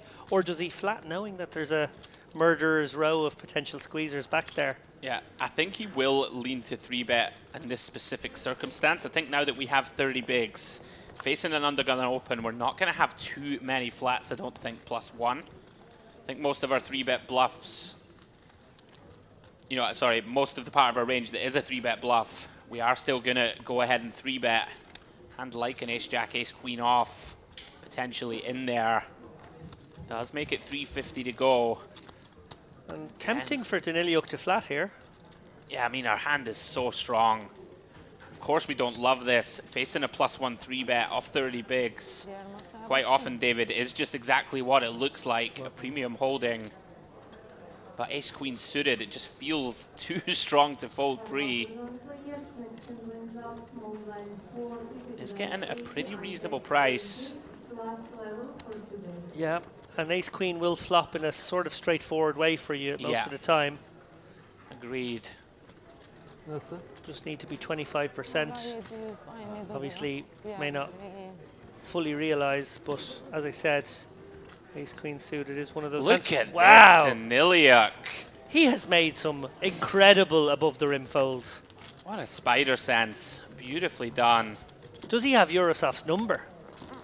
Apparently so. You know, this one, I can get on board with fold just in-game.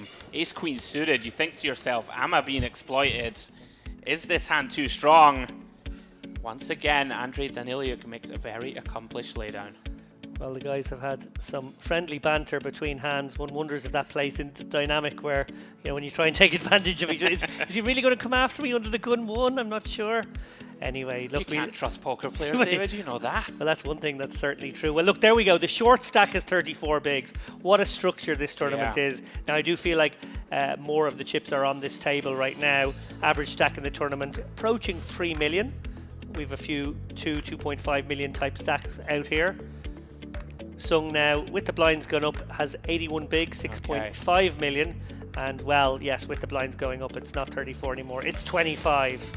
But that's still very healthy, and a lot of players with a lot of maneuverability. No super short stacks, Andrew. Yeah, absolutely. Absolutely fabulous structure. Myself and James were talking about it earlier in the broadcast. One of the benefits of being in such a beautiful location, David, James was saying, that, you know, the players, there are other things to do.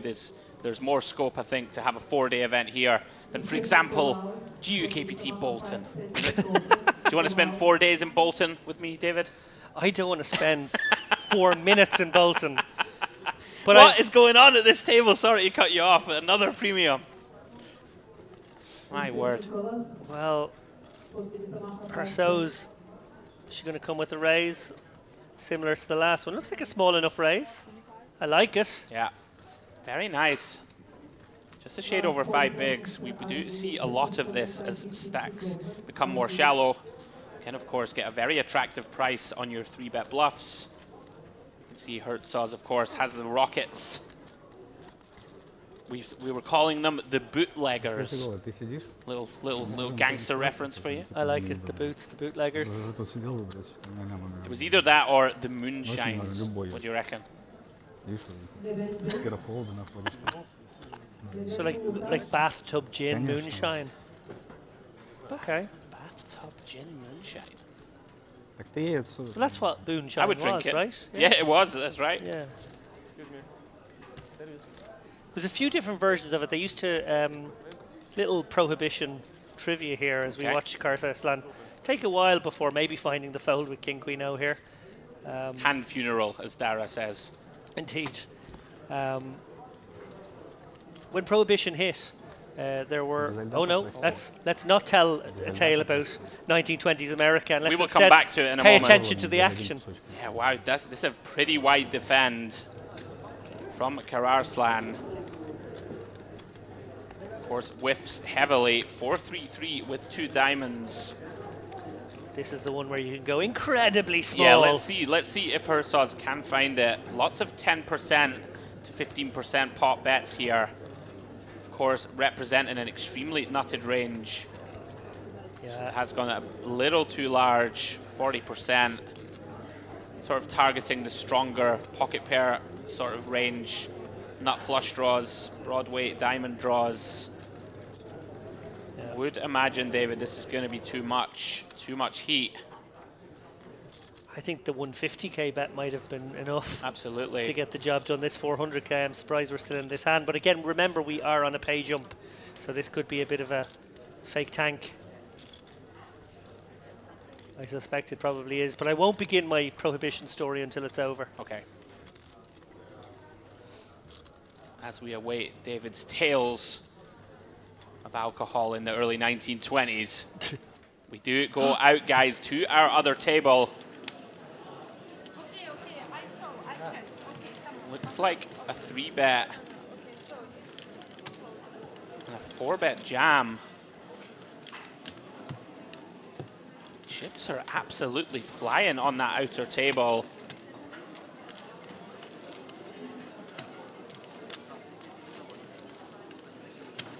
Looks like an open, a 3-bet, David, a cold call, and then the original raiser has now jammed.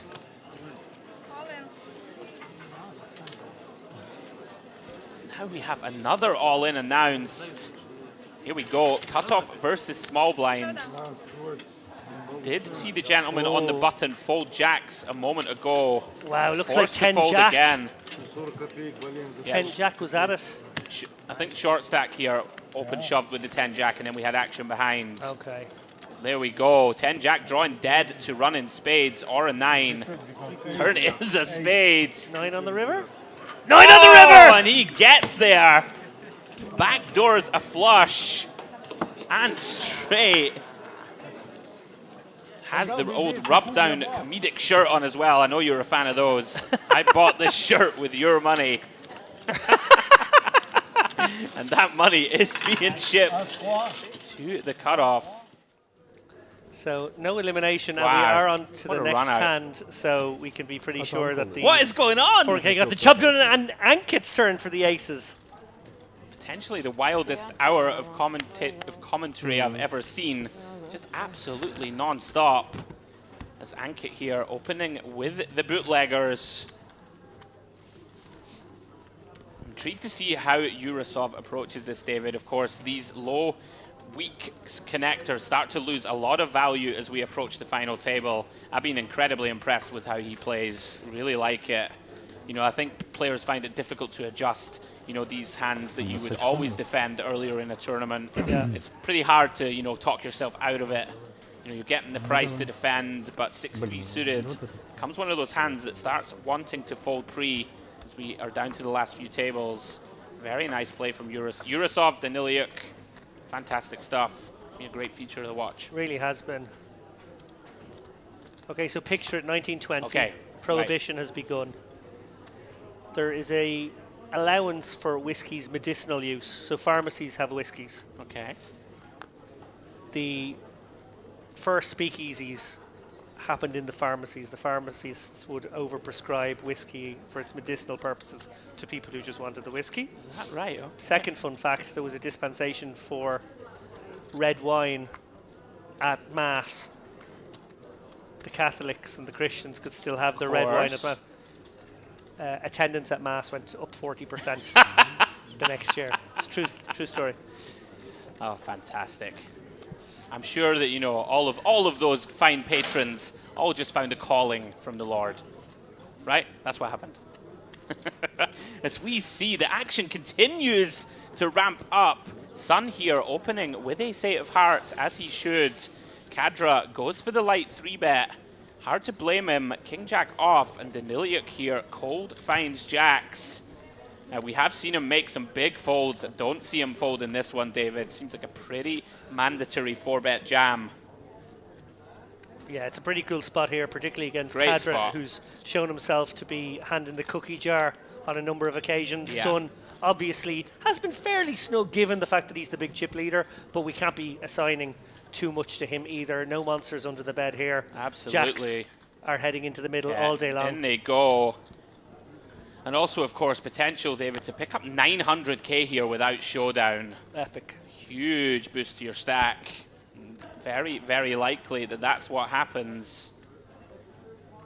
How much you have? Kadra, of course, very frustrating. You stick your head above the parapet. We can see his timing was pretty good against Sun's holding. Not so good here against Daniliuk. Forced to let it go.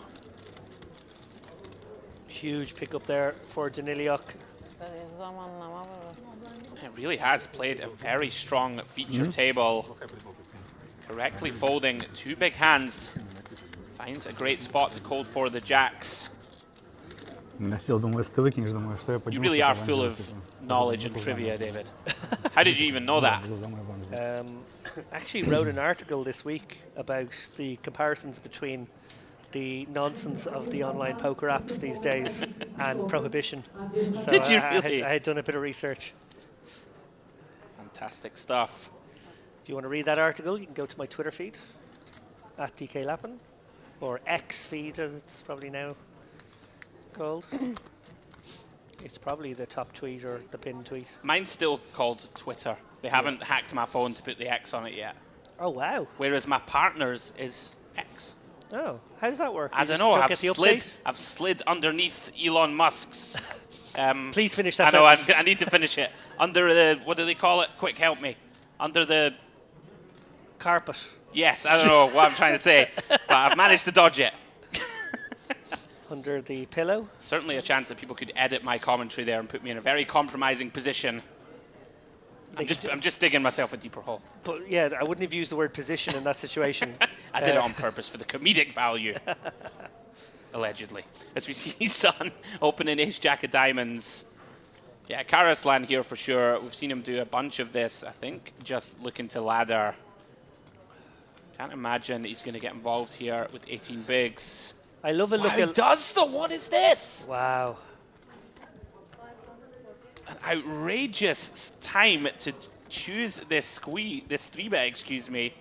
Yeah, makes it 7 bigs. So 40% of his stack. It looks so strong. Like a couple of 20 babies, 18 baby stacks and one like maybe Can 11, Sun 12 sniff this out, David? Of course, always a non-zero chance that people are just clicking around.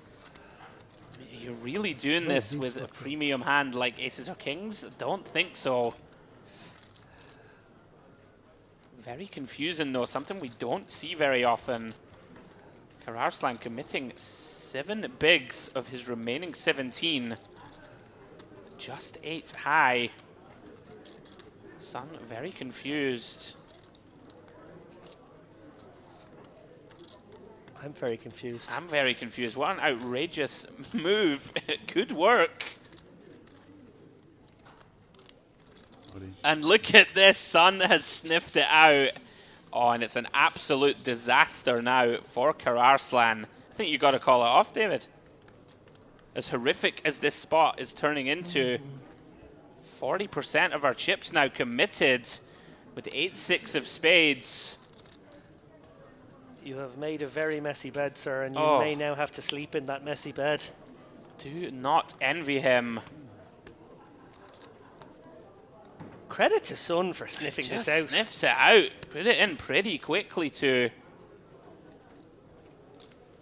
The one thing nobody expected here was a tank. Now, again, remember, we're on a ladder jump. He may well be considering before putting these chips in. Could he just surprising though. Like, why would you not just put 1.5 million in, right, and then tank? You know, you don't want your opponent to peel, right, in position. I'm not saying Sun would do it very often. Very confusing spots. I mean, he can't fold now, I don't think. He's got to be about 27%. Yeah, I mean, then he easily has it against the range of Sun.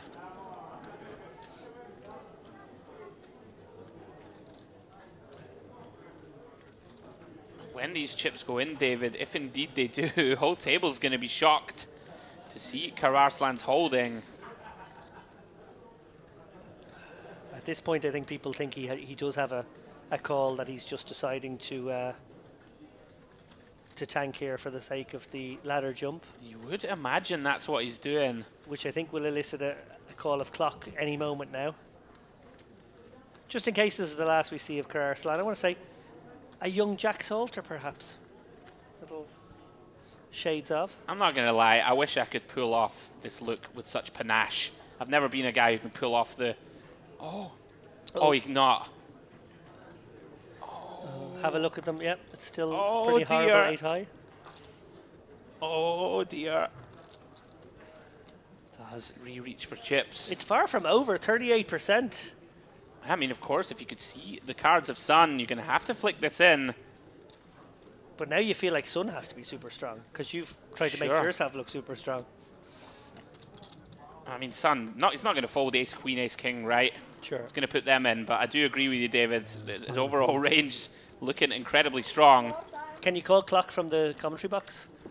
Let's try. Time. I believe the clock was just called, so perhaps we did.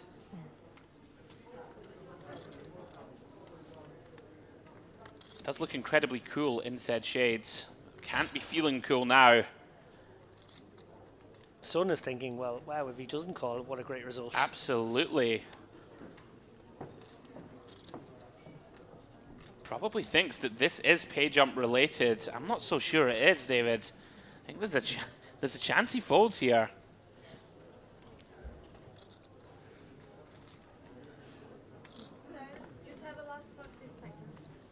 He must be calling. Yeah. I think it is page up related, but I think it's also like the value of it is gone now because once clock's been called on you and they're only a mere 2 meters away on their table, nobody's snap deciding while you're... Absolutely. So you're not going to get this ladder jump. 5 seconds remaining here. Wow! Does let it go! I had a feeling, David. Wow. Don't know why. Thought he was going to get away. Oh, it's a disaster, really, for Kararslan. Wow. Puts in more than 40% of his stack. Very badly timed 3-bet bluff. Never know what can happen, David. Could turn out to be a prudent fold. Feels like a misstep. Very non-standard spot. We've had everything today. Absolutely everything on stream. Yani tabii. O 11, 12 bit blind. Blindlar da geçti. Açacakları hiç oynayamadım. Once more action afoot. Sun with ace-10. 7 million in chips still.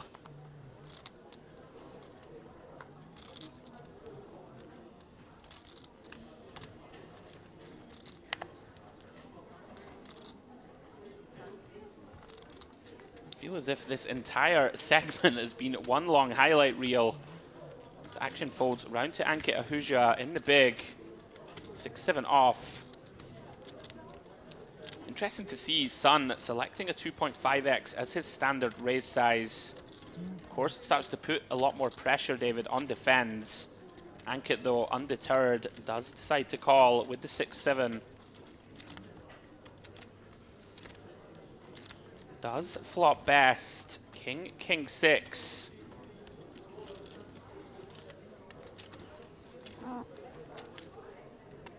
Small c-bet here from Sun. Ankit here with 2 pair. Typically, we do see a lot of check raising on paired boards, as we know.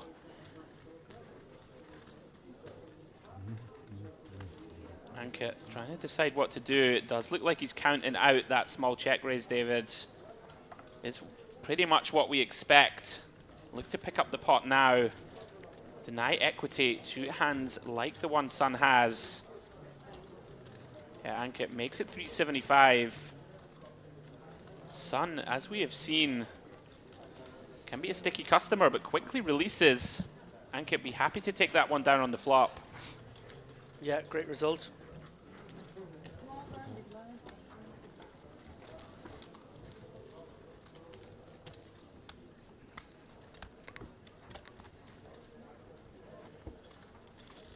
A smooth operator is Ankit Ahuja.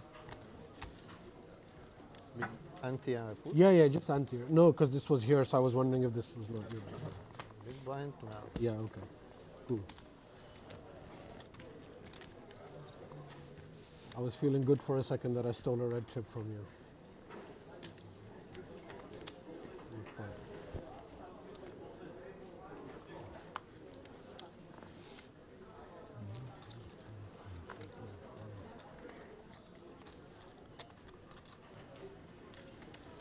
Action folds round to Yurosov.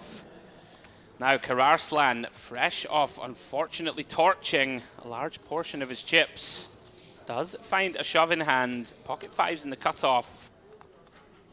All in here, shade over 11 bigs. 9. Ankit asking for a count. Can't imagine he's going to call off here with just Queen Jack O.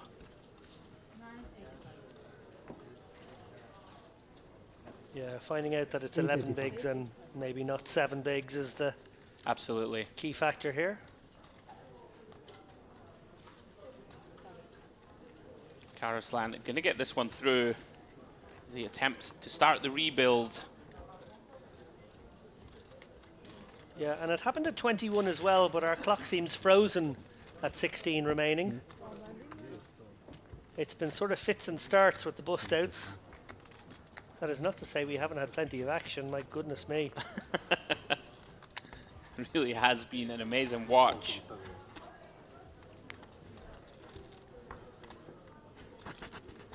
So let me ask you, David, obviously this is my first time commentating for Merit. Is this typical? Like you will see pretty wild action even as we approach the final tables? Is there more action here than, for example, in tournaments in Ireland that we've played in or across Europe that me and yourself have been in? Or has this just been a particularly aggressive, active day?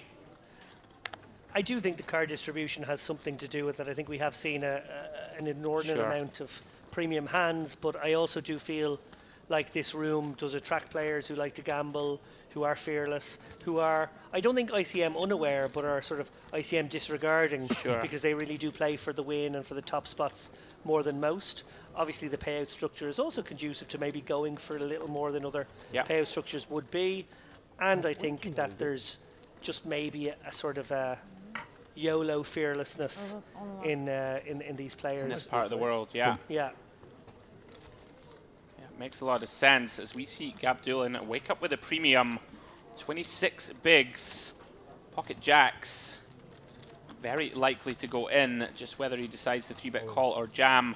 Does decide just to send it. Can't blame him, out of position. Does decide just to rip them in. Yurosov here with just ace 10. Pretty quick laydown.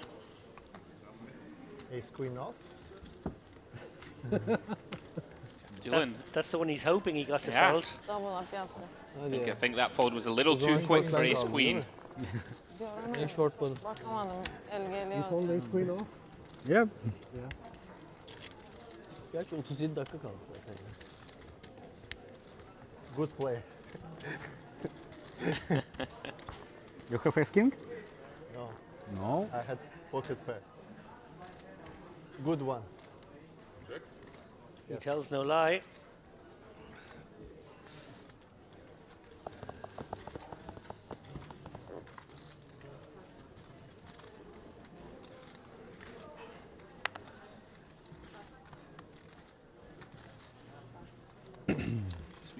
Herzog's with 9-10 of diamonds in the hijack. He really has showcased an incredible amount of patience, David. Been very impressed with her. Really picking and choosing her spots. Not gotten too out of line. Still firmly in the hunt here. Ankit peels in position with the pocket eights.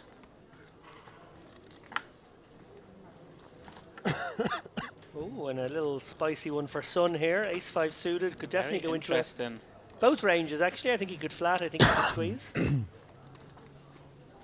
Yeah, might give us some insight here into how Sun wants to approach using this big chip lead.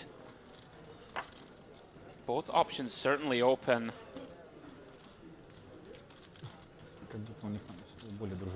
Hersos with the 32 big blind stack, particularly vulnerable to a 3-bet. That doesn't have to be too large either. Sure. You can maybe get away against both of these stacks by going, you know, not necessarily 900k. Maybe you could do a 700 and something, and that kind of gets the job done, which is quite a good value way to do it. Yeah, I feel like it's something in the 8 to 8.5 big blind realm could work very nicely. Here we go, is reaching. Ankit now very likely to be in a very difficult spot. With pocket eights, you would imagine Herzog's, from how she's been playing, will quickly get out of the way, and she does.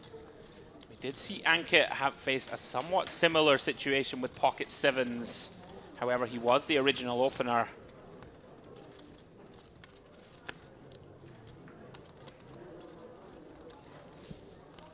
Really depends how he perceives Sun.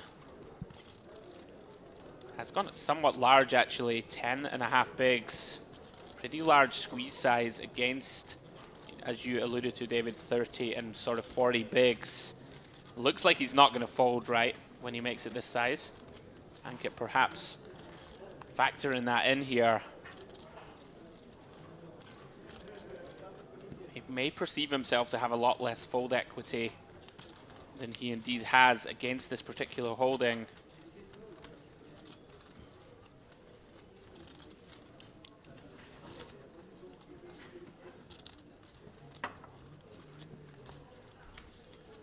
Does feel as if we would normally fold here, facing this action.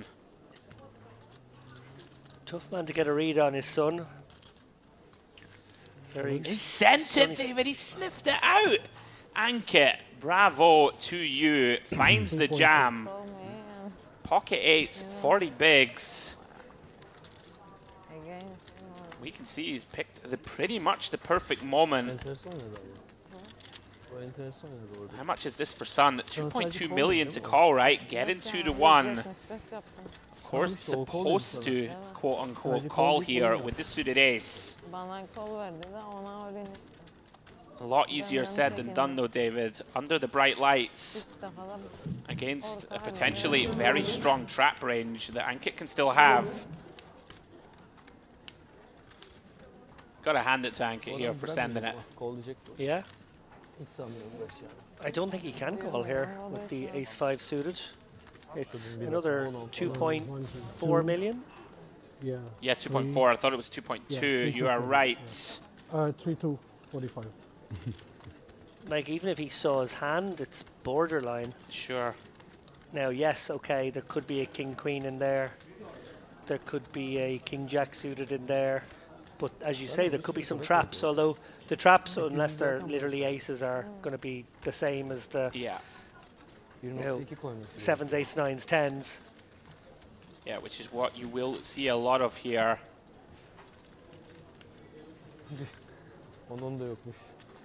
I think this would be a foolhardy moment for Sun to gamble when he's sitting there with 5.7 million. If he lets this one go, still a huge situation for him to accumulate chips and make a deep run. Agree completely, David. Of course, stack preservation, you are very unlikely here to be up against the hand you do well against. When we previewed this frame, Andrew, you were very quick to say Ankit is fearless. Yeah. Ankit is not afraid to put it all on the line here, 2 tables out. He's not looking to ladder his way to the final table. He's looking to have a big stack on that final table and find his way into the top 3 positions. Absolutely. Does pull the trigger here. The old New York back raise. Speaking of prohibition, Son will be wishing he did not take a sip from the cup before squeezing. Great play, Ankit Ahuja. Well played, sir. Pads that stack up to 4.4 million. Unfortunate from Son. Good squeeze, good fold. And well done you rhyming prohibition with wishing there. That was like sort of Eminem-esque rhyming. Oh, you don't want me to start any Scottish raps, I assure you. Might happen later in the week when we've had a few Hugo Spritz. Can we have Robbie Burns to the tune of In the Candy Shop? I think Pocket Deuce also we are flipping. I don't even have a response to it. I'll do the maybe not. background for a beatbox for you. Maybe we were not flipping. Maybe. Believe it or not, I actually read a Robbie Burns poem to my extended American family when I visited them. Doing all the lingo and everything. That's a beautiful thing when it's... For some reason they enjoyed it. I'm still not sure why, but there you go. Oh. I'm a man of many talents, David. You know that. Right? And Robbie was a poet extraordinaire. So I want to hear that. Prime example here of Ankit. Just how he plays. Likes to play fast and aggressive. You can see this one not going to get through. Comes with the wide open. Don't hit it. You know, approaching the final table, using the blocker. Seems pretty reasonable, even though it is on the wider side. Gabdulin here with the ace-queen O. I think typically we just call here in position. Can, of course, keep in a bunch of hands that we dominate. Gabdulin does decide to call. Round 2, Daniliuk. Very dusty looking king 6. From how he's played, David, don't expect him to complete. 2.3. Okay, thank you. You see here Gabdulin, dominant favorite pre. Right in the window, Ankit turns the tables. Flops middle pair on the king 4 deuce. This one could get interesting, David. Gabdulin with a hand that's going to have to continue with that backdoor nut flush draw and hard blockers, 2 top pair. Ankit comes with check. Yeah, and just a nut no pair, which can be good on its own. Yeah, has more than enough hand just to check back. An ace on the turn here would be problematic. Does fade it, 8 of diamonds. Ankit still best with the pair of 4s.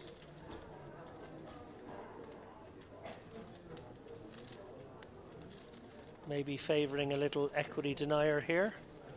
Something in the region of 175, perhaps. It can be somewhat tricky. We do, of course, hold that ace of diamonds, blocking any potential nut flush draws. And it is going to be difficult to shift any pocket pair with any size in. But you can deny, you know, some of those Broadway combos. 2 clean overcards to the 8 with a small bet. Can potentially still get some value, David, from hands like Gabdulin has. Does decide to check again. I feel like that was a genuine sort of pause for decision there, where he did weigh up the value of maybe firing out a small bet. Ultimately landed where you landed, Andrew. Very interesting now. Now Gabdulin that comes with small.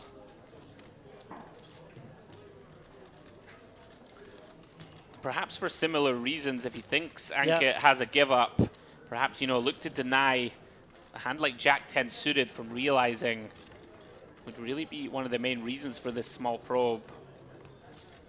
Of course, not going to get a better hand to fold.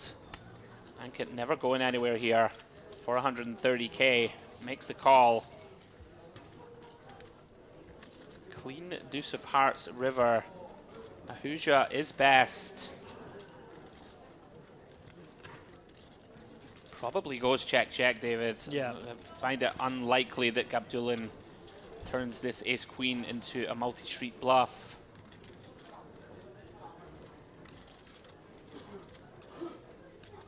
Yeah, and it feels like he's being pot controlled. Yeah, it does. I think he's going to be aware that his hand is almost never good. IP, very intriguing if he does decide to fire river. Yeah, quick check, as we expected. Yeah, Ankit not 100% sure he would be good there on showdown. Obviously, Sure. there would be some pocket fives, pocket sixes could be lurking. Absolutely. But happy to get that outcome, to know that he had domination rotated on that flop and it held. Just like that, Ankit beginning to make waves, closing in on 5 million in chips. Fascinating dynamic developing here on the feature. Ace of spade? No. No spade? No spade. I don't remember actually. Ankit starts to edge closer to Sun as the table chip lead.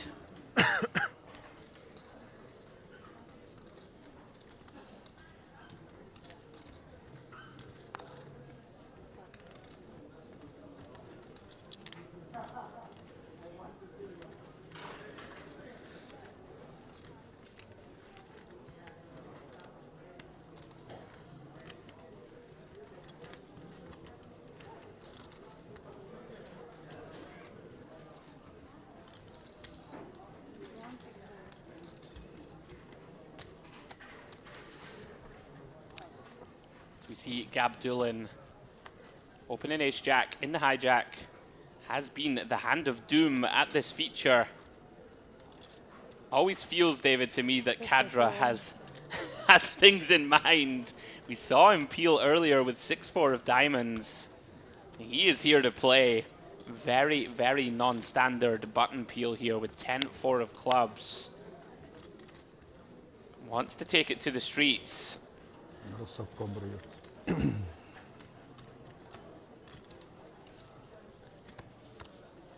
As I'm hearing in my ear from our wonderful backstage team, Kadra's game is like he is playing like he's doing karate.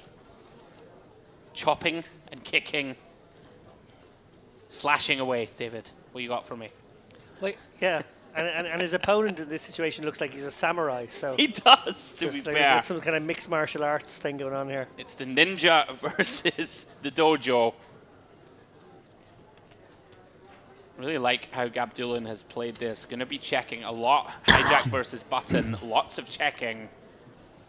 You know, typically, as a rule of thumb, the closer you sit to somebody on the table, the more you're going to check.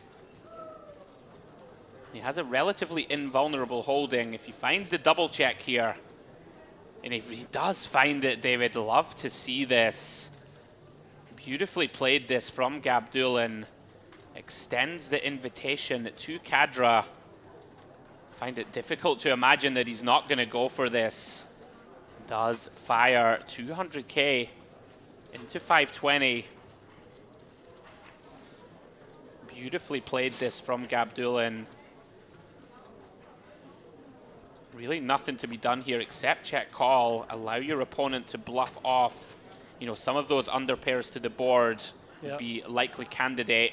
Not too many just jack or 10x holdings. We can see that Kadra does have one. River completes the king of clubs. Of course, Gabdulin, it's still best. Has an absolutely wonderful bluff catch candidate here on the river. You know, Kadra shouldn't really bet the turn, David, right? With a hand like King Jack, King 10, King 8 suited types should all check when that king rolls off on the turn. So all of a sudden, you know, when you check, you're going to induce a bunch of bluffs. Of course, there are going to be some value hands in there. 10 Jack, King Queen being the most likely candidates. Kadra here feels as if he has to go for it. Looks like half pot. Cannot imagine this gets the job done, David.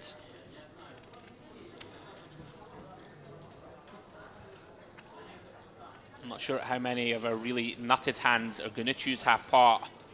Yeah, I feel like this is the scene in the original Karate Kid where the kid was sent in by the dojo master to just like smash him out of it.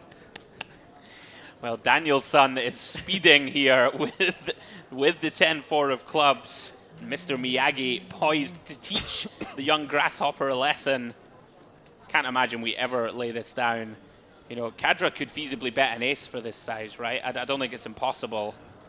Hand like ace-10 himself could go for some thin value, thin-ish value on the river. Gabdulin has played the hand like this, so he can check call. Yeah, again, I assume this is about there being 16 players left, and he knows that if he calls and is wrong, he'll be maybe the shortest or second shortest stack. Yeah, so he's taking his time. It's the only thing I can make sense of, because my goodness, he has a hand that has to call.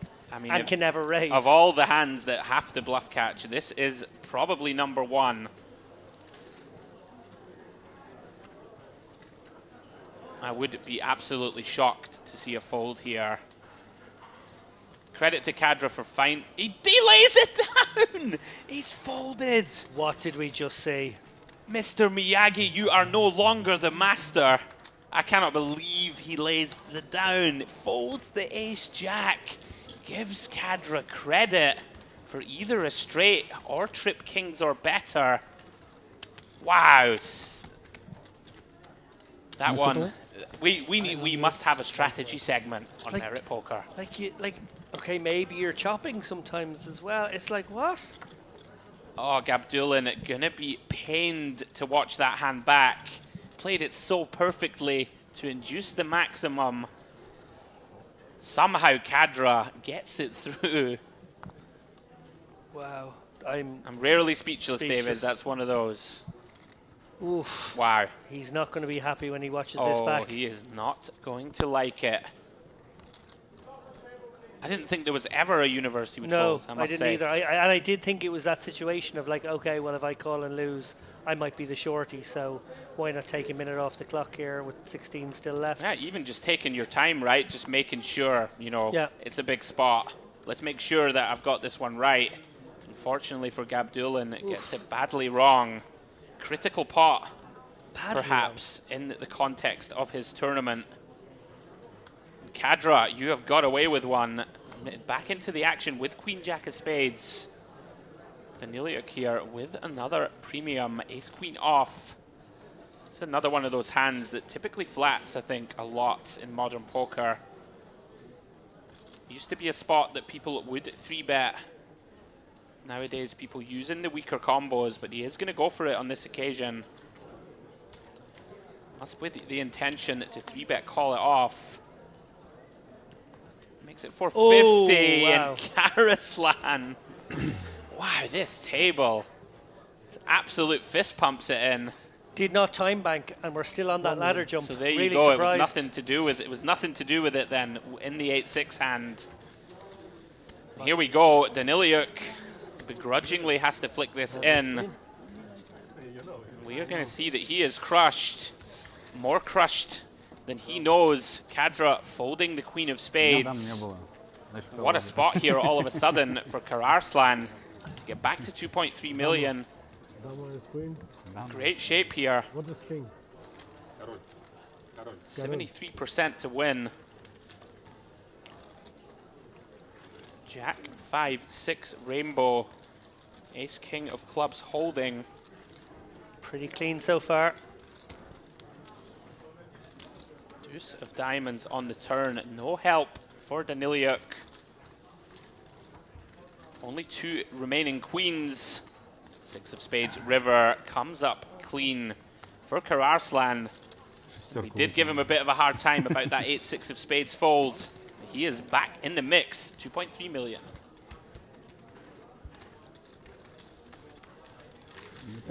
Yeah, and he will be thinking to himself, well, I'm kind of glad I did that now. Given the price he'd laid himself, it seemed like he must call it off earlier. Yeah. He does let it go and then gets the double up in a crucial situation here. Still 16 left. We've been frozen on 16 for best part of an hour now. We seem to be stuck on 21 players for a long time and then went 21 to 16 in the space of about 20 minutes. And now 8 players on each table. Well, have I spoken too soon? Ace Queen against Ace Jack. The all-in is Ace Queen. Looking good for the double up. Yeah. Ace Jack of spades. There is 1 spade on board. They each have each other's outs. There's two spades on board. Oh, and the king is good for ace queen. Finds the hold. And how big a pot is that? I'm just trying to do a little bit of eyeball gorilla maths. About 2 million in there, I think. I think so. Perhaps a shade under. Bernard back in business. Absolutely relentless action, guys, here and on the outer table. Ankit continues to probe, raises ace-10 under the gun. Very tricky spot, this one, David. Pocket sixes for Daniliuk. Himself and Yurosov really have shown some very clever, shrewd restraint, recognizing that they can't get in there with too many marginals off these sort of 20 to 25 big blind stacks. Gets out of the way. Herzog's, though, going to defend with a dominated holding of her own. 10-7 of diamonds. Look at this. There's a 7. 7 in the window. Pretty innocuous looking 7-3 deuce. Ankit, of course, entitled to feel as if ace-10 is still good. Likely going to see a small continue here. Does check this one back. Interesting. King of Hearts on the turn. Looks to be going for showdown.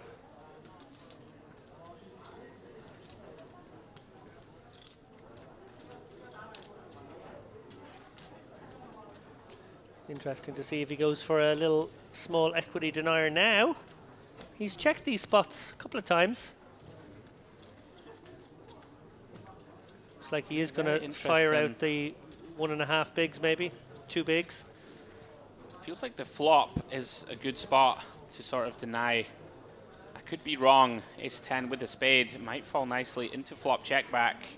We can see that Herzog's not going to be folding here with a hand as strong as a 7.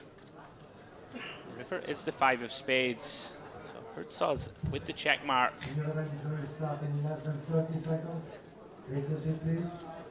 Ankit now sort of painted himself into an awkward spot. You see there a little grimace. Yeah, draws get there. He knows he doesn't beat anything. Yeah, not going to get a king to fold. Best That's case for scenario. sure. Gets the bad news. Yeah.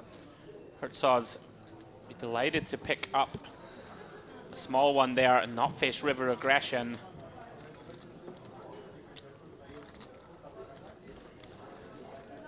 So, looks like about 6 or 7 minutes left on the clock here.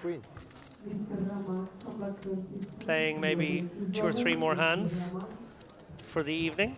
Looks like neither of us are going to be right in the end. 16, you were closer. Complete nonsense, 7-5. Certainly have been chances for us to get below that 14 threshold. Really has been a fantastic day of coverage. Oh, so much fun. Yeah, lots of fun for us to cover. Hope you guys have enjoyed it on the rail. Long days indeed. Currently 16 players that will be coming back tomorrow. Unless we get a flurry of action, wouldn't rule it out with this lineup. As we see Yurosov here in the cutoff, 20 bigs, Jack 10 off.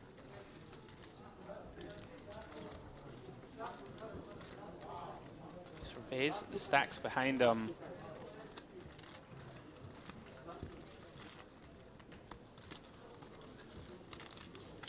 Is going to come in for a raise. I'm very impressed with him technically.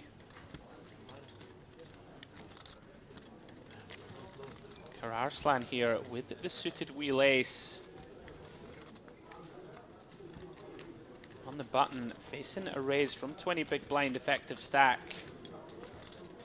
Couple of ways to approach this one. Decides to take the passive route and get out of the way.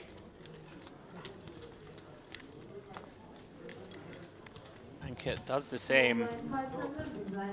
Little fist pump from Yurosov. Hard to blame him, right? Last few hands, you're like, right, I don't want to play any complex stuff post. Let me take it down. And deal. Check of the watch from Sun. We're right there with you, buddy.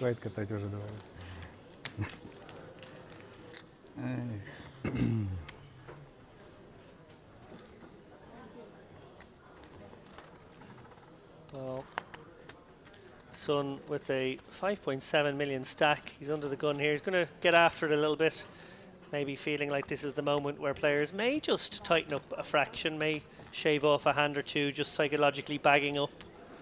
Yeah, absolutely. Does make an adjustment. We've seen him raise 2.5x throughout. Finds him in raise with the King 10.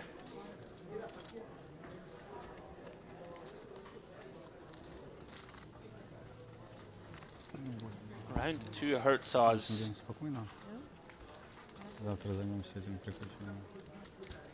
We wait for our graphics to catch up, as they do quickly.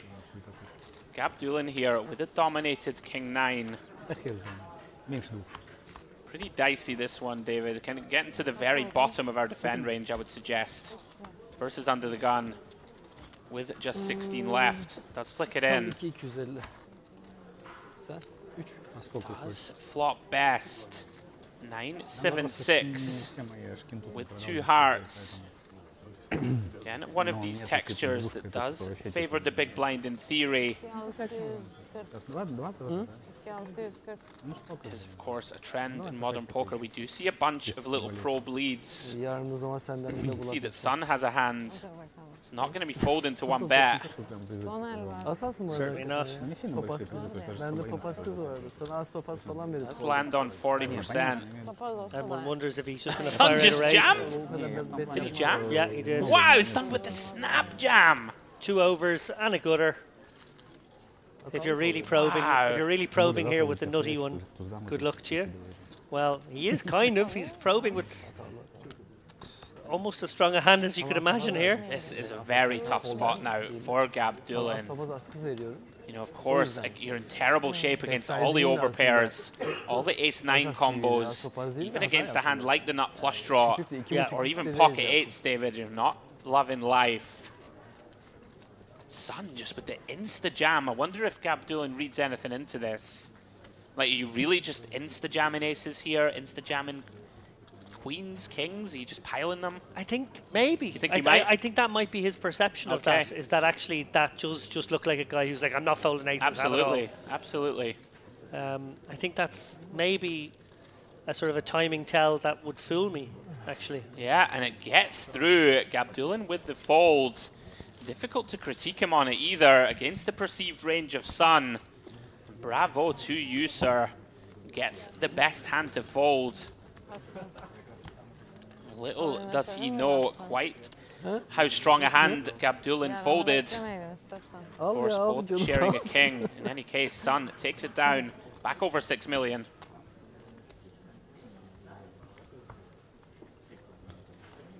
So much to unpack from today, David. I feel like I need a lie down. Oh, there's been so many hands. You know, normally you're right. It is that sort of ebb and flow thing. You have 2 or 3 hands of no consequence. Then we have an interesting one. We zoom in once in orbit on a really interesting one. Actually, they've just come so thick and fast. Absolutely. It's been non-stop. Credit to the players. Obviously, the dealers have done their part, but the players have really put on a masterclass in places. Some wild cards in the mix who've mix things up a bit as well. It's been a great recipe for an entertaining day of poker. Absolutely. We're not done yet. Gabdulin finds Big Slick. Ace-King in the small. Working with 16 bigs behind. I wouldn't rule anything out with Kararslan. No, and it does look like this is the last hand of the night, so... Here it comes. Gabdulin sends the chips into battle, all in. And Kararslan has been fortunate enough to get back to this 2.1 million. One suspects he doesn't want to take a huge body blow here with what would be a very loose call. It's got to be said, what, 18 bigs, 17 bigs? Yeah, one of these spots that I think for chips is pretty close, but you know, with ICM in play, approaching the final table, that ace-9 of clubs begins to shrink. Does not look like the body language of a man who's going to call. Does let it go. Gabdulin takes it down and back up to 1.7 million as we approach the end of the day. In fact, that is the end of the day. There we go. Well, look at that leaderboard now. Youngshen Sun, 60 big blinds going into tomorrow. 6 million even. I love that level. Nice and easy to work out the stack sizes. Ankit Ahuja, 4.4 million. Hadi Kadra, 3.4 million. Hersos, really impressed with her all day long. Just been solid as a rock. Yeah. Very consistent. Very hard to get chips off, frankly. Big fan. Absolutely. As we saw, guys, pretty much a sensational day of action. So much to unpack. Lots of movers and shakers as we see their Sun going into tomorrow with 6 million. Ankit Ahuja positioning himself, David, to continue an assault as we approach the final table. And we were wrong. Only a couple off. 16 left. We thought potentially would be 12 to 14.